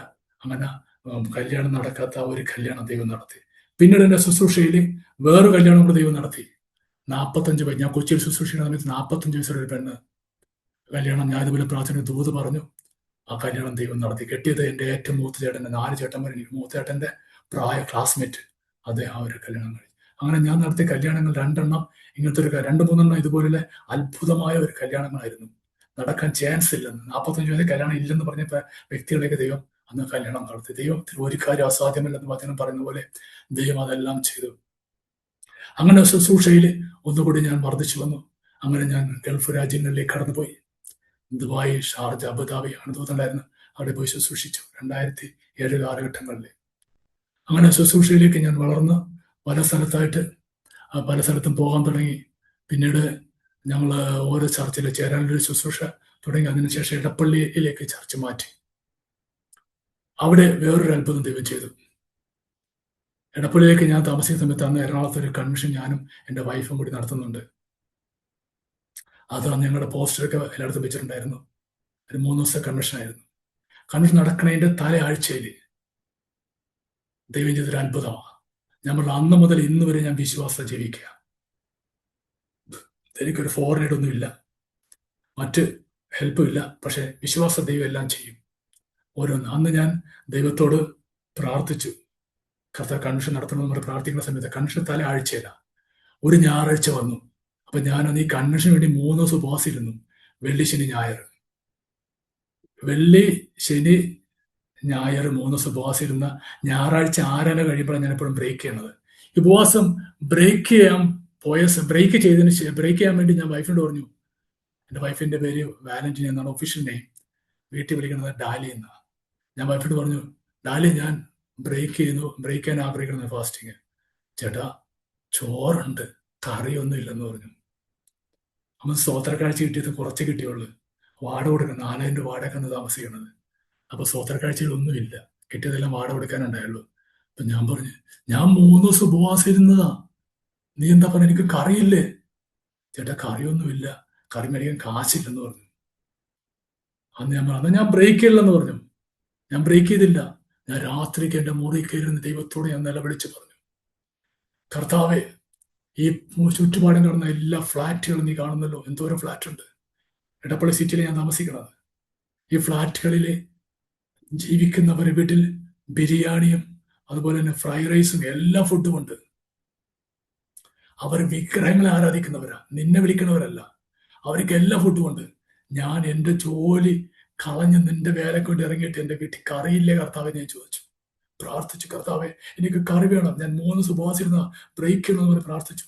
അന്ന് രാത്രി ഞാൻ പ്രാർത്ഥിച്ചു, 12-1 മണി വരെ ഞാൻ പ്രാർത്ഥിച്ചു. പക്ഷെ ഒന്നും നടന്നില്ല. രാവിലെ നേരം വെളുക്കുമ്പോൾ ഞാൻ വാതിൽ തുറന്ന് 6 മണിക്ക് തുറന്ന സമയത്ത് 3 വലിയ ബ്രാല് എൻ്റെ വീടിൻ്റെ അകത്തേക്ക് ഓടി വരുന്നു. 3 വലിയ ബ്രാല്. ഞങ്ങൾ കൊച്ചിയിൽ ബ്രാലെന്ന് പറഞ്ഞു, ചിലയിടത്ത് തന്നെ വരാലെന്നൊക്കെ പറയുന്നുണ്ട്. 3 ബ്രാല് വരുന്നിടപ്പ് ഞാൻ പറഞ്ഞു, ഡാലി ചട്ടി എടുത്തോളാൻ പറഞ്ഞു. ഞാൻ എൻ്റെ കർത്താവോട് പ്രാർത്ഥിച്ചു, കർത്താവ് കറിയില്ലെന്ന്. ഡാലി ഒന്ന് ചട്ടി എടുത്ത് ആ ബ്രാലെ പിടിക്കാൻ പോകുമ്പോൾ ആ ബ്രാല് ചാടിക്കളഞ്ഞു. ബ്രാലൻ സോന്ന് ചാടുന്ന ശരിക്കും പറഞ്ഞാൽ ശരിക്കും ഒതുങ്ങിത്തരുന്നു. ഞാൻ പിടിച്ച് ഒതുങ്ങിത്തരുന്ന ബ്രാലിനെ കണ്ടത്. 3 ബ്രാലിനെ പിടിച്ച് ചട്ടിയിലാക്കി കറി വെച്ച് അന്ന് ഞാൻ പറഞ്ഞു, കർത്താവെ എനിക്കിവിടെ ഇതൊരു അത്ഭുതമായത്. ഈ വിഷയം പല പാസ്റ്റർമാരെ തിരുവനന്തപുരം പ്രസംഗിക്കുന്നതും പ്രാർത്ഥന മീനെ കൊടുത്ത അനുഭവം ഞാൻ കേട്ടിട്ടുണ്ട്. അപ്പൊ അങ്ങനെ ഒരു അത്ഭുതം ദൈവം അവിടെ ചെയ്തു. അന്ന് വൈകിട്ട് അന്നത്തെ ഫുഡ് കഴിഞ്ഞ് ബ്രേക്ക് ചെയ്ത്, പക്ഷെ പിന്നീട് അങ്ങോട്ട് പോകാൻ ജീവിക്കാൻ പൈസയില്ല. അങ്ങനെ ഇരിക്കുന്ന സമയത്ത് വേറൊരു ബ്രദർ ഞായറാഴ്ച ആരാനൊക്കെ വന്നില്ലായിരുന്നു. അങ്ങനെ വൈകിട്ട് വന്നിട്ട് എന്നോട് പറഞ്ഞു, പാസ്റ്റർ എനിക്ക് ആരാനൊക്കെ വരാൻ പറ്റിയില്ല. ഞാൻ ചോദിച്ചത് എന്താ? എനിക്ക് പെയിന്റ് വർക്കാണ്, അവിടെ ഞായറാഴ്ച എനിക്ക് വർക്കാണ്, എനിക്ക് വർക്കിന് പോകേണ്ടി വന്നു എന്ന് പറഞ്ഞ് അദ്ദേഹം പറഞ്ഞിട്ട് എന്നോട് വന്നിട്ട് പോയപ്പോഴേക്കും അദ്ദേഹം ഒരു 500 എന്നെ കൈ പിടിപ്പിച്ചു. 500 കൊണ്ടാണ് പിന്നെ അടുത്ത ആഴ്ച നടത്തിക്കൊണ്ടുപോയത്. അപ്പോൾ വിശ്വാസമാണ് ജീവിക്കുന്നത്. ദൈവം വലിയ അത്ഭുതങ്ങൾ ആ സമയത്തൊക്കെ എനിക്ക് വേണ്ടി ചെയ്യുമായിരുന്നു, ഭയങ്കര അത്ഭുതങ്ങൾ. ആ സമയത്ത് തന്നെ വേറൊരു അത്ഭുതം, ഞാനിവിടെ പള്ളുരുത്തി താമസിക്കുന്ന സമയത്ത്, ഞാൻ പള്ളുരുത്തി കുറച്ചാണ് താമസിച്ചിരുന്നു. അന്ന് ഇതുപോലെ തന്നെ ഒരു മനുഷ്യൻ അദ്ദേഹത്തിന്റെ വീട്ടില് 2 വർഷം തളർവാദ രോഗിയായിട്ട് കിടക്കുകയായിരുന്നു. കിടക്കുന്ന സമയത്ത് ഞാനും എൻ്റെ വൈഫും കൂടുതൽ വിശ്വാസികളുമായി ചെന്ന് അദ്ദേഹത്തോട് സുവിശേഷം പറയട്ടെന്ന് ചോദിച്ചു. അപ്പൊ അദ്ദേഹത്തിന്റെ മക്കൾ പറഞ്ഞ്, ഇത് ഞങ്ങളെ ഇവിടുത്തെ കമ്മ്യൂണിസ്റ്റോ DYFയുടെയും CPMന്റെയും മെമ്പർമാർ, ഇവിടെ പ്രാർത്ഥന ഒന്നും ഇല്ലെന്ന് പറഞ്ഞു. അപ്പൊ ഈ കിടപ്പിൽ കിടക്കുന്ന ആ വ്യക്തി, പ്രായമുള്ള അച്ഛന, അത് പറഞ്ഞു, ഇങ്ങോട്ട് വിട്ടേക്ക്, അവരെനിക്ക് വേണ്ടി പ്രാർത്ഥിക്കണം. അപ്പം പറഞ്ഞു, മക്കൾ പറയും പ്രാർത്ഥിക്കണം, അപ്പം പറഞ്ഞ് പ്രാർത്ഥിക്കാൻ പറഞ്ഞു. അങ്ങനെ ഞങ്ങളെ വിളിച്ചു. പറഞ്ഞു ഇത്, അപ്പൊ അദ്ദേഹം പറഞ്ഞു ഇത് എന്റെ വീടാ, അതുകൊണ്ട് പ്രാർത്ഥിക്കണ ഭാഗത്തിന് തീരുമാനിക്കാൻ ഞാനാണെന്ന് പറഞ്ഞു. അങ്ങനെ പ്രാർത്ഥിക്കാന്ന് വെച്ച് ഞാൻ അതിന് വേണ്ടി പ്രാർത്ഥിച്ചു. ഒരു ശനിയാഴ്ച ദിവസമായിരുന്നു. ദൈവം ചെയ്ത അത്ഭുതം വെച്ചാല് 2 വർഷം തളർവാദ കിടക്കുന്ന എഴുന്നേക്കാത്ത ആള് അന്ന് കർത്താവ് എഴുന്നേൽപ്പിച്ചു. ഞാൻ അറിഞ്ഞില്ല. ഞങ്ങൾ പ്രാർത്ഥന വീട്ടിൽ പോയി രാവിലെ പിറ്റേ ദിവസം അതിന്റെ ഭാര്യ വന്നിട്ട് സാക്ഷ്യം പറഞ്ഞു. ബെന്നി പാസ്റ്റർ വന്ന് പ്രാർത്ഥിച്ചത് കൊണ്ടാ എന്റെ ഹസ്ബൻഡ് എഴുന്നേറ്റ് നടക്കുന്നത്. അപ്പൊ അവര് പറഞ്ഞു, ഞാൻ പറഞ്ഞു അദ്ദേഹം എന്തേ? പാസ്റ്റർ അദ്ദേഹം അതിന്റെ പെങ്ങളുടെ മോനെ ആദരവെത്തിക്കാൻ വേണ്ടി പോയി. ഞാൻ പറഞ്ഞു കർത്താവ് യേശു സൗഖ്യമാക്കിയാൽ ആദ്യം ആലയത്തിലേക്കാണ് വരേണ്ടത്. യോഹന്നാന്റെ സുവിശേഷം 5-ാമതിൽ യേശു ഒരാളെ സൗഖ്യമാക്കി. അയാളെ യേശു പിന്നെ കാണുന്നത് ആലയത്തിൽ വെച്ച. നിങ്ങൾ ആദ്യം പ്രാർത്ഥനയ്ക്ക് വരണ്ടെന്ന് പറഞ്ഞു. പക്ഷെ അദ്ദേഹം എന്നോട് പറഞ്ഞു പാസ്റ്റർ അടുത്ത ആഴ്ചയും വരാം. അങ്ങനെ ഒരാഴ്ചയും അദ്ദേഹം വരാൻ വന്നില്ല. 2 വർഷം എന്നോട് താമസിച്ച് ഞാൻ തിരിച്ചു പോകുമ്പോൾ ഒരു കാഴ്ച ഞാൻ കണ്ടു. ആ അസുഖം എന്തുണ്ടായിരുന്നു, ആ അസുഖം പിന്നെയൊക്കെ വന്നു. യേശു സൗഖ്യമാക്കിയതാ. ഞാൻ എന്നോട് എന്റെ സങ്കടത്തോടെ എന്നൊരു നോട്ടം നോക്കി. അദ്ദേഹത്തിന്റെ ഉള്ളു പറഞ്ഞു, ആരെനിക്ക് വന്നിരുന്നെങ്കിൽ എനിക്കിത് വരത്തില്ലായിരുന്നു. ദൈവത്തോട് നന്ദിയോടെ കാണിച്ചു. കാരണം യേശു 10 കുഷ്ഠരോഗികളെ സൗഖ്യമായിട്ട് ഒരുത്തം വന്ന് നന്ദി പറഞ്ഞ യേശു പറഞ്ഞു വെച്ചാൽ ആ 9 പേർ എവിടെ? ഇതുപോലെ അയാൾ നന്ദിക്കേട് കാണിച്ചുകൊണ്ട് പിന്നെ രോഗിയായി. അതിനുശേഷമായിട്ട് ഞാൻ പറയുള്ളൂ, ഞാൻ എറണാകുളത്ത് ഹോട്ടലിൽ ഒരു ആരാധന നടത്തിക്കൊണ്ടിരുന്നു. ഹോട്ടൽ തങ്ക ടൂറിസ്റ്റോമില് ആരാധന നടത്തിക്കൊണ്ടിരിക്കുന്ന സമയത്ത് അന്ന് കൊച്ചിയിലെ ഒരു എല്ലാ Pentecost churches, AG church of God, IPC എല്ലാ ചർച്ചും കൂടി ചേർന്നുള്ള ഒരു എക്യുമെനിക്കൽ മീറ്റിംഗ് കൊച്ചിയിൽ നടത്തുമായിരുന്നു, മാസത്തിലൊരിക്കൽ. അത് നടത്തിക്കൊണ്ടിരുന്നത് ഞങ്ങളുടെ ചർച്ച വരുന്ന ഒരു അപ്പച്ചനും ഒരു അമ്മയും ഒരു ജോസഫേട്ടനും അതിന്റെ വൈഫ്, ഞങ്ങളുടെ വീട്ടിൽ സ്ഥിരം മെമ്പേഴ്സ് അവർ ചർച്ചിൽ എല്ലാ ഞായറാഴ്ച വരുമായിരുന്നു. അവരുടെ മരുമകനാണ് ഈ മീറ്റിംഗ് നടത്തിക്കൊണ്ടിരുന്നത്. അപ്പൊ അദ്ദേഹം അതിനുവേണ്ടി ചെലവെല്ലാം നടത്തി ആ മീറ്റിംഗ് നടത്തിക്കൊണ്ടിരുന്ന സമയത്ത് ഒരിക്കൽ ഈ മീറ്റിംഗ് നടന്ന ഇദ്ദേഹം എന്നെ വിളിച്ചിട്ട് പറഞ്ഞു, ബെന്നി പാസ്റ്ററെ ഒരു കാര്യമുണ്ട്. ഞാൻ ചോദിച്ചു എന്താണ്? ബെന്നി പാസ്റ്ററെ, വടതലയില് ഡോൺ ബോസ്കോ ചർച്ചിൽ ഒരു അച്ഛനുണ്ട്. ബെന്നി പാസ്റ്റർ അച്ഛനോട് പോയി വചനം പറയണമെന്ന് പറഞ്ഞു. ഞാൻ പറഞ്ഞു അച്ഛനോ? അതെ പാസ്റ്ററെ, അച്ഛൻ പള്ളി വിട്ട് പോകുന്നതാ. എന്നിട്ട് അച്ഛൻ കോഴിക്കോട് പോയിട്ട് സ്നാനപ്പെട്ടു. അച്ഛൻ വിവാഹം കഴിച്ച്. പക്ഷെ അച്ഛനെ തെറ്റിദ്ധരിപ്പിച്ച് അച്ഛൻ വീണ്ടും പള്ളിയിലേക്ക് പോയി. ഇപ്പൊ ഡോൺ ബോസ്കോ പള്ളിയിലുണ്ടെന്ന് പറഞ്ഞു. അപ്പൊ ഞാൻ പറഞ്ഞു ഞാൻ പോയിക്കൊള്ളാന്ന് പറഞ്ഞു. അങ്ങനെ ഞാനന്ന് ഉപയോഗിക്കുന്ന കയറ്റി ഹോണ്ടയാ. ഞാൻ വണ്ടിയായിട്ട് പോയി അച്ഛന്റെ വീട്ടിൽ ചെന്ന് ഞായറാഴ്ച രാവിലെ 6 മണിക്ക് അച്ഛൻ കുർബാനക്ക് പോകണം നേരെ പിടിക്കാൻ വേണ്ടിയാ. വണ്ടി അവിടെ വെച്ചിട്ട് ഞാൻ ശബ്ദമില്ലാതെ അച്ഛന്റെ വീട്ടിന് മുമ്പിൽ ബെല്ലടിച്ചു. അച്ഛൻ വന്ന് തുറന്നു. ഞാൻ പറഞ്ഞു എന്റെ പേര് ബെന്നി എന്നാണ്. അപ്പൊ അച്ഛൻ ഇരിക്കാൻ പറഞ്ഞു. അതിന്റെ അകത്ത് വെച്ച് അച്ഛനോട് ഞാൻ സുവിശേഷം പറഞ്ഞു. അച്ഛൻ മടങ്ങി വരണമെന്ന് പറഞ്ഞു. അപ്പൊ അച്ഛനെ എന്നെ കണ്ട മനസ്സിലായി, ഒരു പാസ്റ്ററാണെന്ന് മനസ്സിലായി. അച്ഛൻ പറഞ്ഞു, അച്ഛന്റെ ഭാര്യയെ കുറെ നിർബന്ധമായി. 2 പേരോടെ ഞാൻ വരുന്ന ശുശ്രൂഷിക്കുന്ന ആരാധനയ്ക്ക് അച്ഛൻ വന്നു. താങ്കോട്ട് ടൂറിസ്റ്റമിൽ ആരാധനയ്ക്ക് അച്ഛനും വൈഫും കൂടി വന്നു. അച്ഛൻ നല്ല കീബോർഡ് വായിക്കുമായിരുന്നു. അങ്ങനെ അച്ഛൻ എന്റെ കൂടെ ഉണ്ടായിരുന്നു. അദ്ദേഹം മംഗലപ്പുഴ സെമിനാരി പഠിച്ച അച്ഛനാ, ആലുവ. അച്ഛൻ പിന്നെയും വിശ്വാസത്തിന് പിന്മാറിപ്പോയ അച്ഛനെ ഞാൻ മടക്കി കൊണ്ടുവന്നു കർത്താവിന്റെ കൃപയാൽ. ശേഷമായിട്ട് അച്ഛനും ഞാനും കൂടി കൊച്ചിയിൽ കുറച്ചുകാലം പ്രവർത്തിച്ചു. അങ്ങനെ പ്രവർത്തിക്കുന്ന സമയത്ത് കൊച്ചിയിൽ മൂലംകുഴി എന്നൊരു സ്ഥലമുണ്ട്. അവിടെ ഞാൻ സ്ഥിരമായിട്ടൊരു മീറ്റിംഗ് നടത്താറുണ്ട്. അവിടെ ഒരു ആന്റി എന്നെ എപ്പോഴും പ്രാർത്ഥന വിളിക്കുമായിരുന്നു. അവിടെ ചൊവ്വാഴ്ച മീറ്റിംഗ് നടത്തും. മീറ്റിംഗ് നടത്തുന്ന സമയത്ത് ഞാൻ പറഞ്ഞു അന്ന് ഞാൻ വിശ്വാസം ജീവിക്കുക. ഒരു അത്ഭുതം അവിടെ ഉണ്ടായെന്ന് വെച്ചാല്, ഞാൻ ഒരു ചൊവ്വാഴ്ച എനിക്കൊരു മീറ്റിങ്ങിന് പോകാൻ പെട്രോൾ മേടിക്കാൻ പൈസ ഇല്ല. കയറ്റി കൊണ്ടാണ് ഉപയോഗിക്കുന്നത്. ഞാൻ ഉപവാസത്തിൽ കർത്താവെ എനിക്ക് മൂലംകുഴി വരെ പോകാനായിട്ട് പെട്രോൾ ഇല്ല. അപ്പൊ പരിശുദ്ധ എനിക്കൊരു വെളിപ്പാട് വന്നു. ഞങ്ങളുടെ വീട്ടിലൊരു ഡൈനിങ് ടേബിൾ ഉണ്ട്. ആ ഡൈനിങ് ടേബിളിന്റെ പുറത്തൊരു കാക്ക വന്നിരിക്കുന്നുണ്ട് കാണിച്ചിരുന്നു. കാക്ക ഇരിക്കണത്. അപ്പൊ ഞാൻ വൈകിട്ട് പറഞ്ഞു, ഈ കാക്ക ഇരിക്കണത് ഏലിയാവിന്റെ കാക്കയായിരിക്കും എന്ന് ഞാൻ പറഞ്ഞു. സത്യം പറയട്ടെ, ഞാൻ ഉപവാസം ഉച്ചക്ക് ബ്രേക്ക് ചെയ്ത് ശേഷം ഒരാളോ ഞങ്ങളുടെ വീട്ടിൽ വന്നു. വളരെ ബിലീവറാ. ഞാൻ അത്ഭുതപ്പെട്ടു പോയി. ആ കാക്ക ഇരുന്ന മേശമേക്കറായിരുന്നു.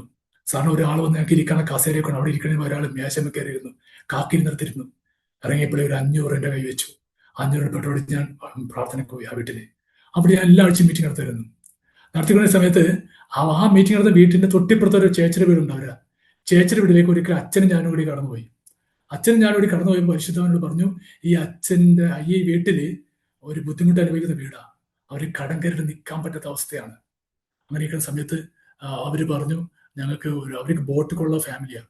അവർക്ക് ബോട്ട് കടം കയറിയിട്ട് കൊടുക്കാൻ പറ്റാതെ വളരെ പ്രയാസത്തിലിരിക്കുന്ന സമയത്ത് ഞാൻ പ്രാർത്ഥിച്ച് ദൂത് പറഞ്ഞു, നിങ്ങളെ സഹായിച്ചവർ വീണ്ടും സഹായിക്കുമെന്ന് പറഞ്ഞു. ദൂത് പറഞ്ഞപ്പോൾ കർത്താവ് എന്ത് ചെയ്തു? ഒരാളെ അവർ വീട്ടിലേക്ക് അയച്ചു. അയാൾ അവരെ സഹായിച്ചു. 60 ലക്ഷം രൂപ കൊടുത്ത് സഹായിച്ചു ഒരാളെ കടമായിട്ട്. അങ്ങനെ ഒരു ബോട്ടിന്റെ ആ പ്രശ്നം തീർന്നു.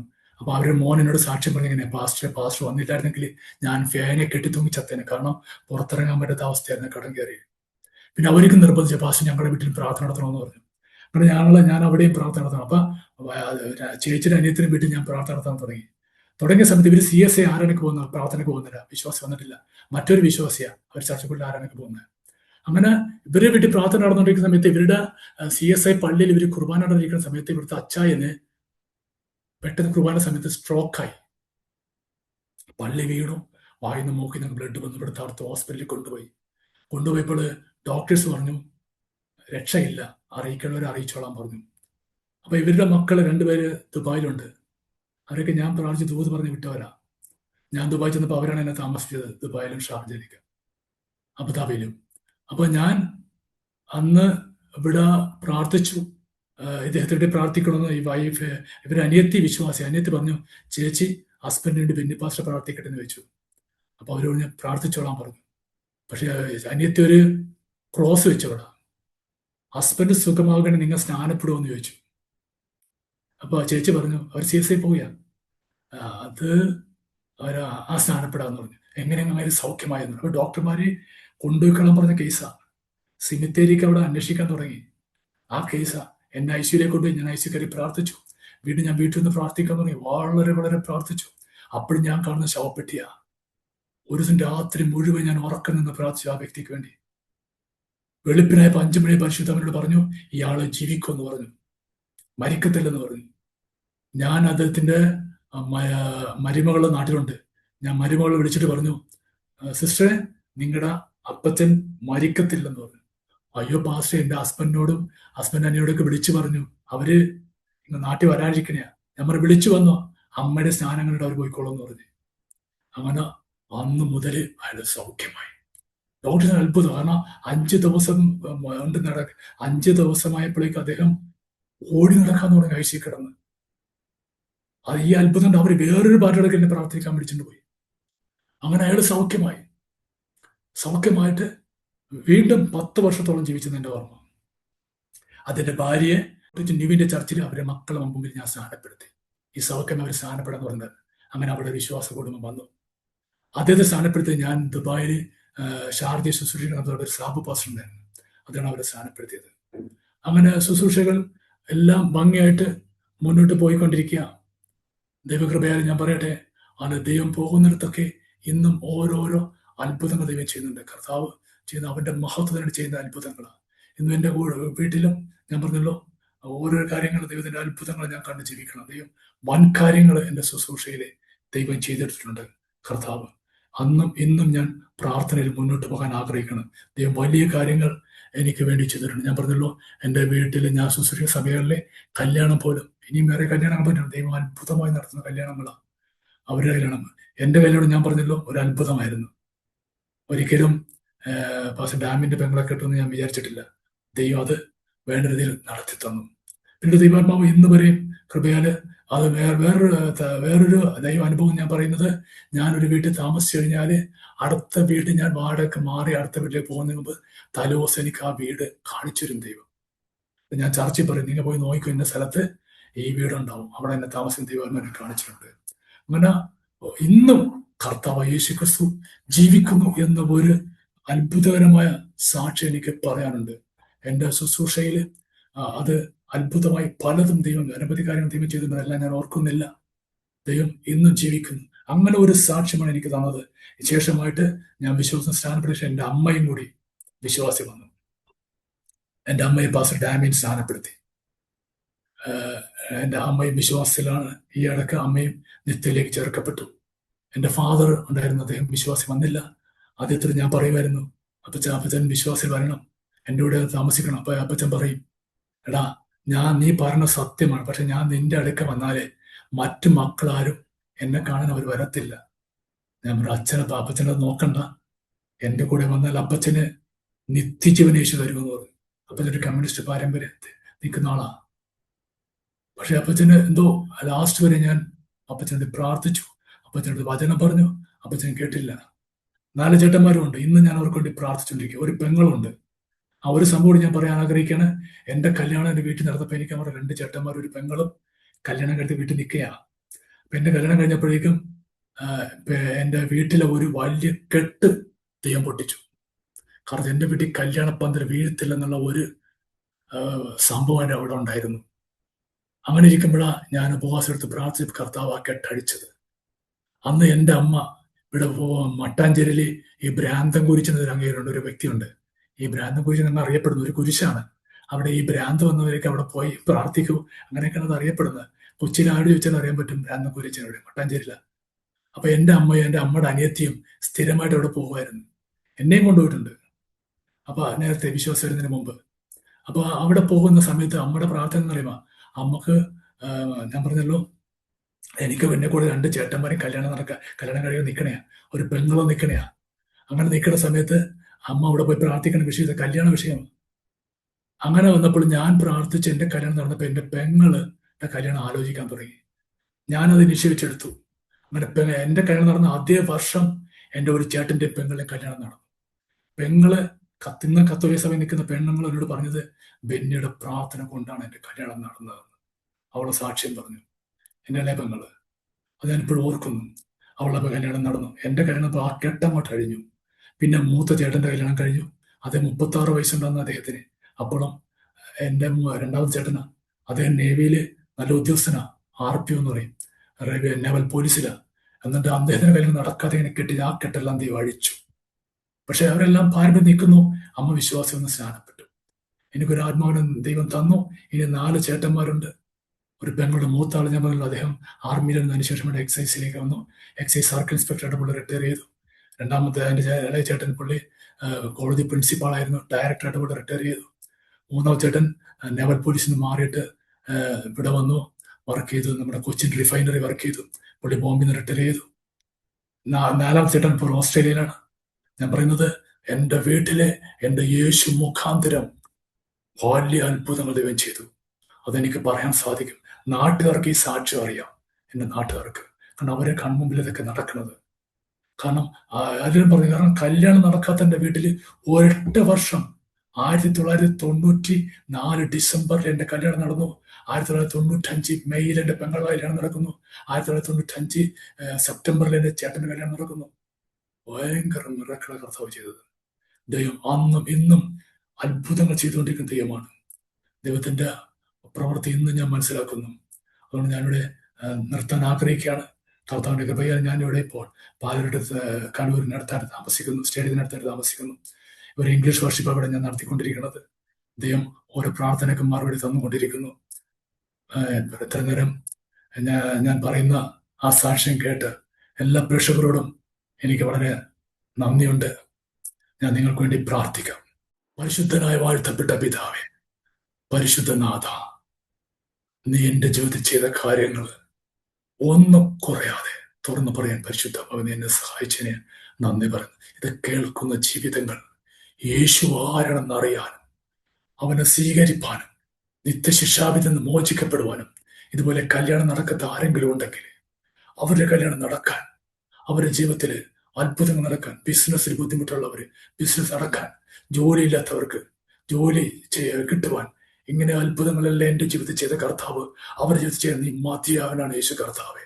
അവർക്ക് നീ ഒരു അത്ഭുതം ചെയ്യണം കർത്താവെ, പ്രവർത്തിക്കണമേ. അതുപോലെ എനിക്ക് ഇവിടെ ഇങ്ങനെ സാക്ഷ്യം പറയാൻ ഒരു മുഖാന്തരിക്കുന്ന പാസ്റ്റർ ദാനിയേൽ പാസ്റ്ററിനോട് കുടുംബത്തോടും അവരെ പ്രവർത്തിക്കുന്ന എല്ലാവരോടും ഞാൻ നന്ദിയുള്ളവനായി ഇരിക്കുന്നു കർത്താവെ. അവരെ നീ അനുഗ്രഹിക്കണമേ. പിതാവിന്റെയും പുത്രന്റെയും പരിശുദ്ധമായ നാമത്തിൽ ഞാൻ അവരെ അനുഗ്രഹിക്കണം. ദൈവം അനുഗ്രഹിച്ചതിനായി സ്തോത്രം. യേശു ക്രിസ്തുവിന്റെ നാമത്തിൽ തന്നെ. ആമേൻ. God bless you. ആമേൻ. താങ്ക് യു കർത്താവിന്റെ ദാസൻ പാസ്റ്റർ ബെന്നി തോമസ്. ഇത്രത്തോളം സമയം വളരെ അനുഗ്രഹിക്കപ്പെട്ടതായ ഒരു സാക്ഷ്യം, ദൈവം നടത്തിയ അത്ഭുതകരമായ വഴികളെക്കുറിച്ച് ദൈവനാമ മഹത്വത്തിന് വേണ്ടി അരോമ TV ശ്രോതാക്കളോടൊപ്പം പങ്കുവയ്ക്കുവാൻ സ്വർഗത്തിലെ ദൈവം കൃപ ചെയ്തത് ഓർത്ത് ഞാൻ കർത്താവിന് സ്തോത്രം ചെയ്യുന്നു. പിന്നീട് തിരിഞ്ഞു നോക്കുമ്പോൾ ഇങ്ങനെ ഒരു സാക്ഷ്യം പറയുവാൻ ജീവിതത്തിലൊരു അവസരം ഉണ്ടാകുമായിരുന്നോ എന്ന് ഞാൻ ചിന്തിച്ചു പോവുകയായിരുന്നു.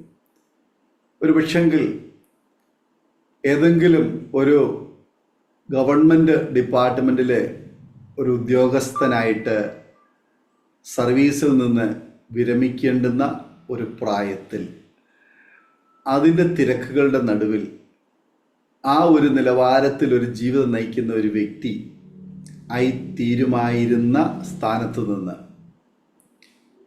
കർത്താവിൻ്റെ രാജ്യത്തിന് വേണ്ടി ദൈവത്തിൻ്റെ ഒരു കൂട്ടുവേലക്കാരനായി ദൈവസന്നിധിയിൽ ദൈവം ഉപയോഗിക്കുന്ന ഒരു വ്യക്തിത്വമായി മാറുവാൻ തക്കവണ്ണം ദൈവം കൊണ്ടുവന്ന ആ അനുഭവങ്ങൾ സാധാരണയിൽ നിന്നും തികച്ചും വ്യത്യസ്തമായ ഒത്തിരി നല്ല അനുഭവങ്ങളോടുകൂടി ദൈവം ഒരുക്കിയെടുത്ത ആ നല്ല സാക്ഷ്യത്തിനായിട്ട് ഞാൻ കർത്താവിനെ സ്തോത്രം ചെയ്യുന്നു.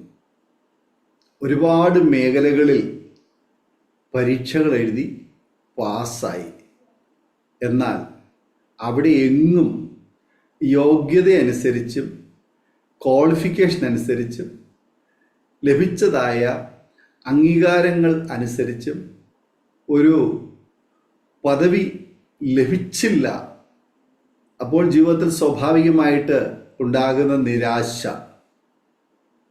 എല്ലാ മനുഷ്യർക്കും ഉണ്ടാകുന്ന പോലുള്ള ബുദ്ധിമുട്ടുകൾ, മാനസിക സമ്മർദ്ദങ്ങളൊക്കെ ജീവിതത്തിൽ വന്നു എന്ന് വെളിപ്പെടുത്തി. എന്നാൽ നമ്മുടെ ഓരോരുത്തരുടെയും ജീവിതത്തിൽ ദൈവം ഇങ്ങനെയുള്ള സാഹചര്യങ്ങളിലൂടെ നമ്മളെ കടത്തിവിട്ടതിന് ശേഷം നമ്മുടെ വിദ്യാഭ്യാസമോ നമ്മുടെ പദവികളോ പണമോ നമ്മുടെ കഴിവുകളോ ബുദ്ധിയോ ഒന്നും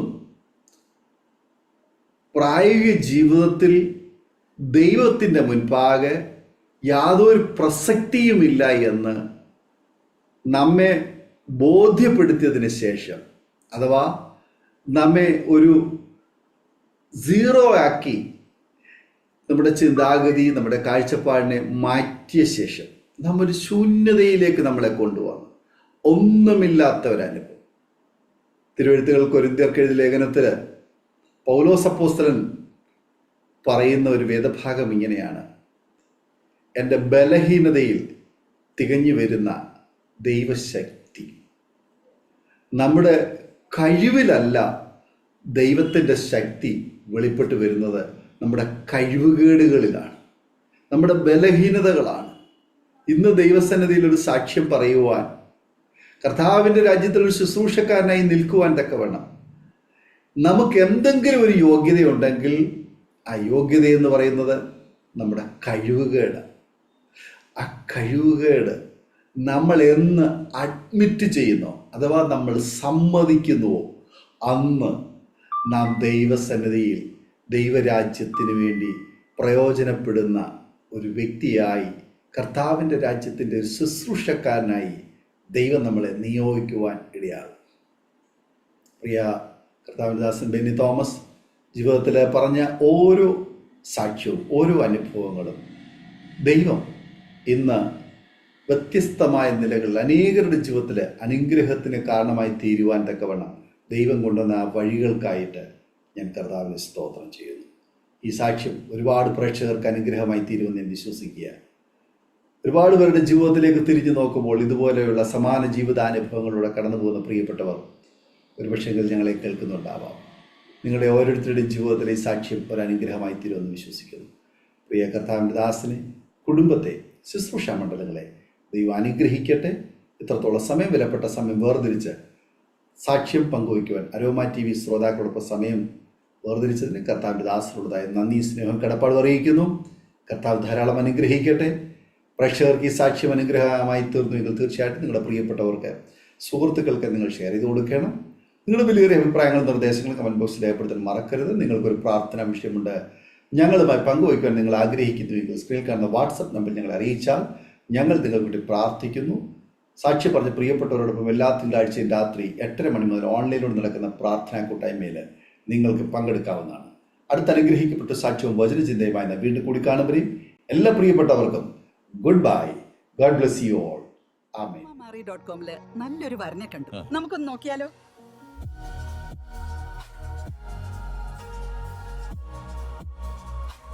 എന്തായാലും നമ്മൾ അറോമ മാറി തിരഞ്ഞെടുത്തത് ശരിയായ തീരുമാനമായിരുന്നു.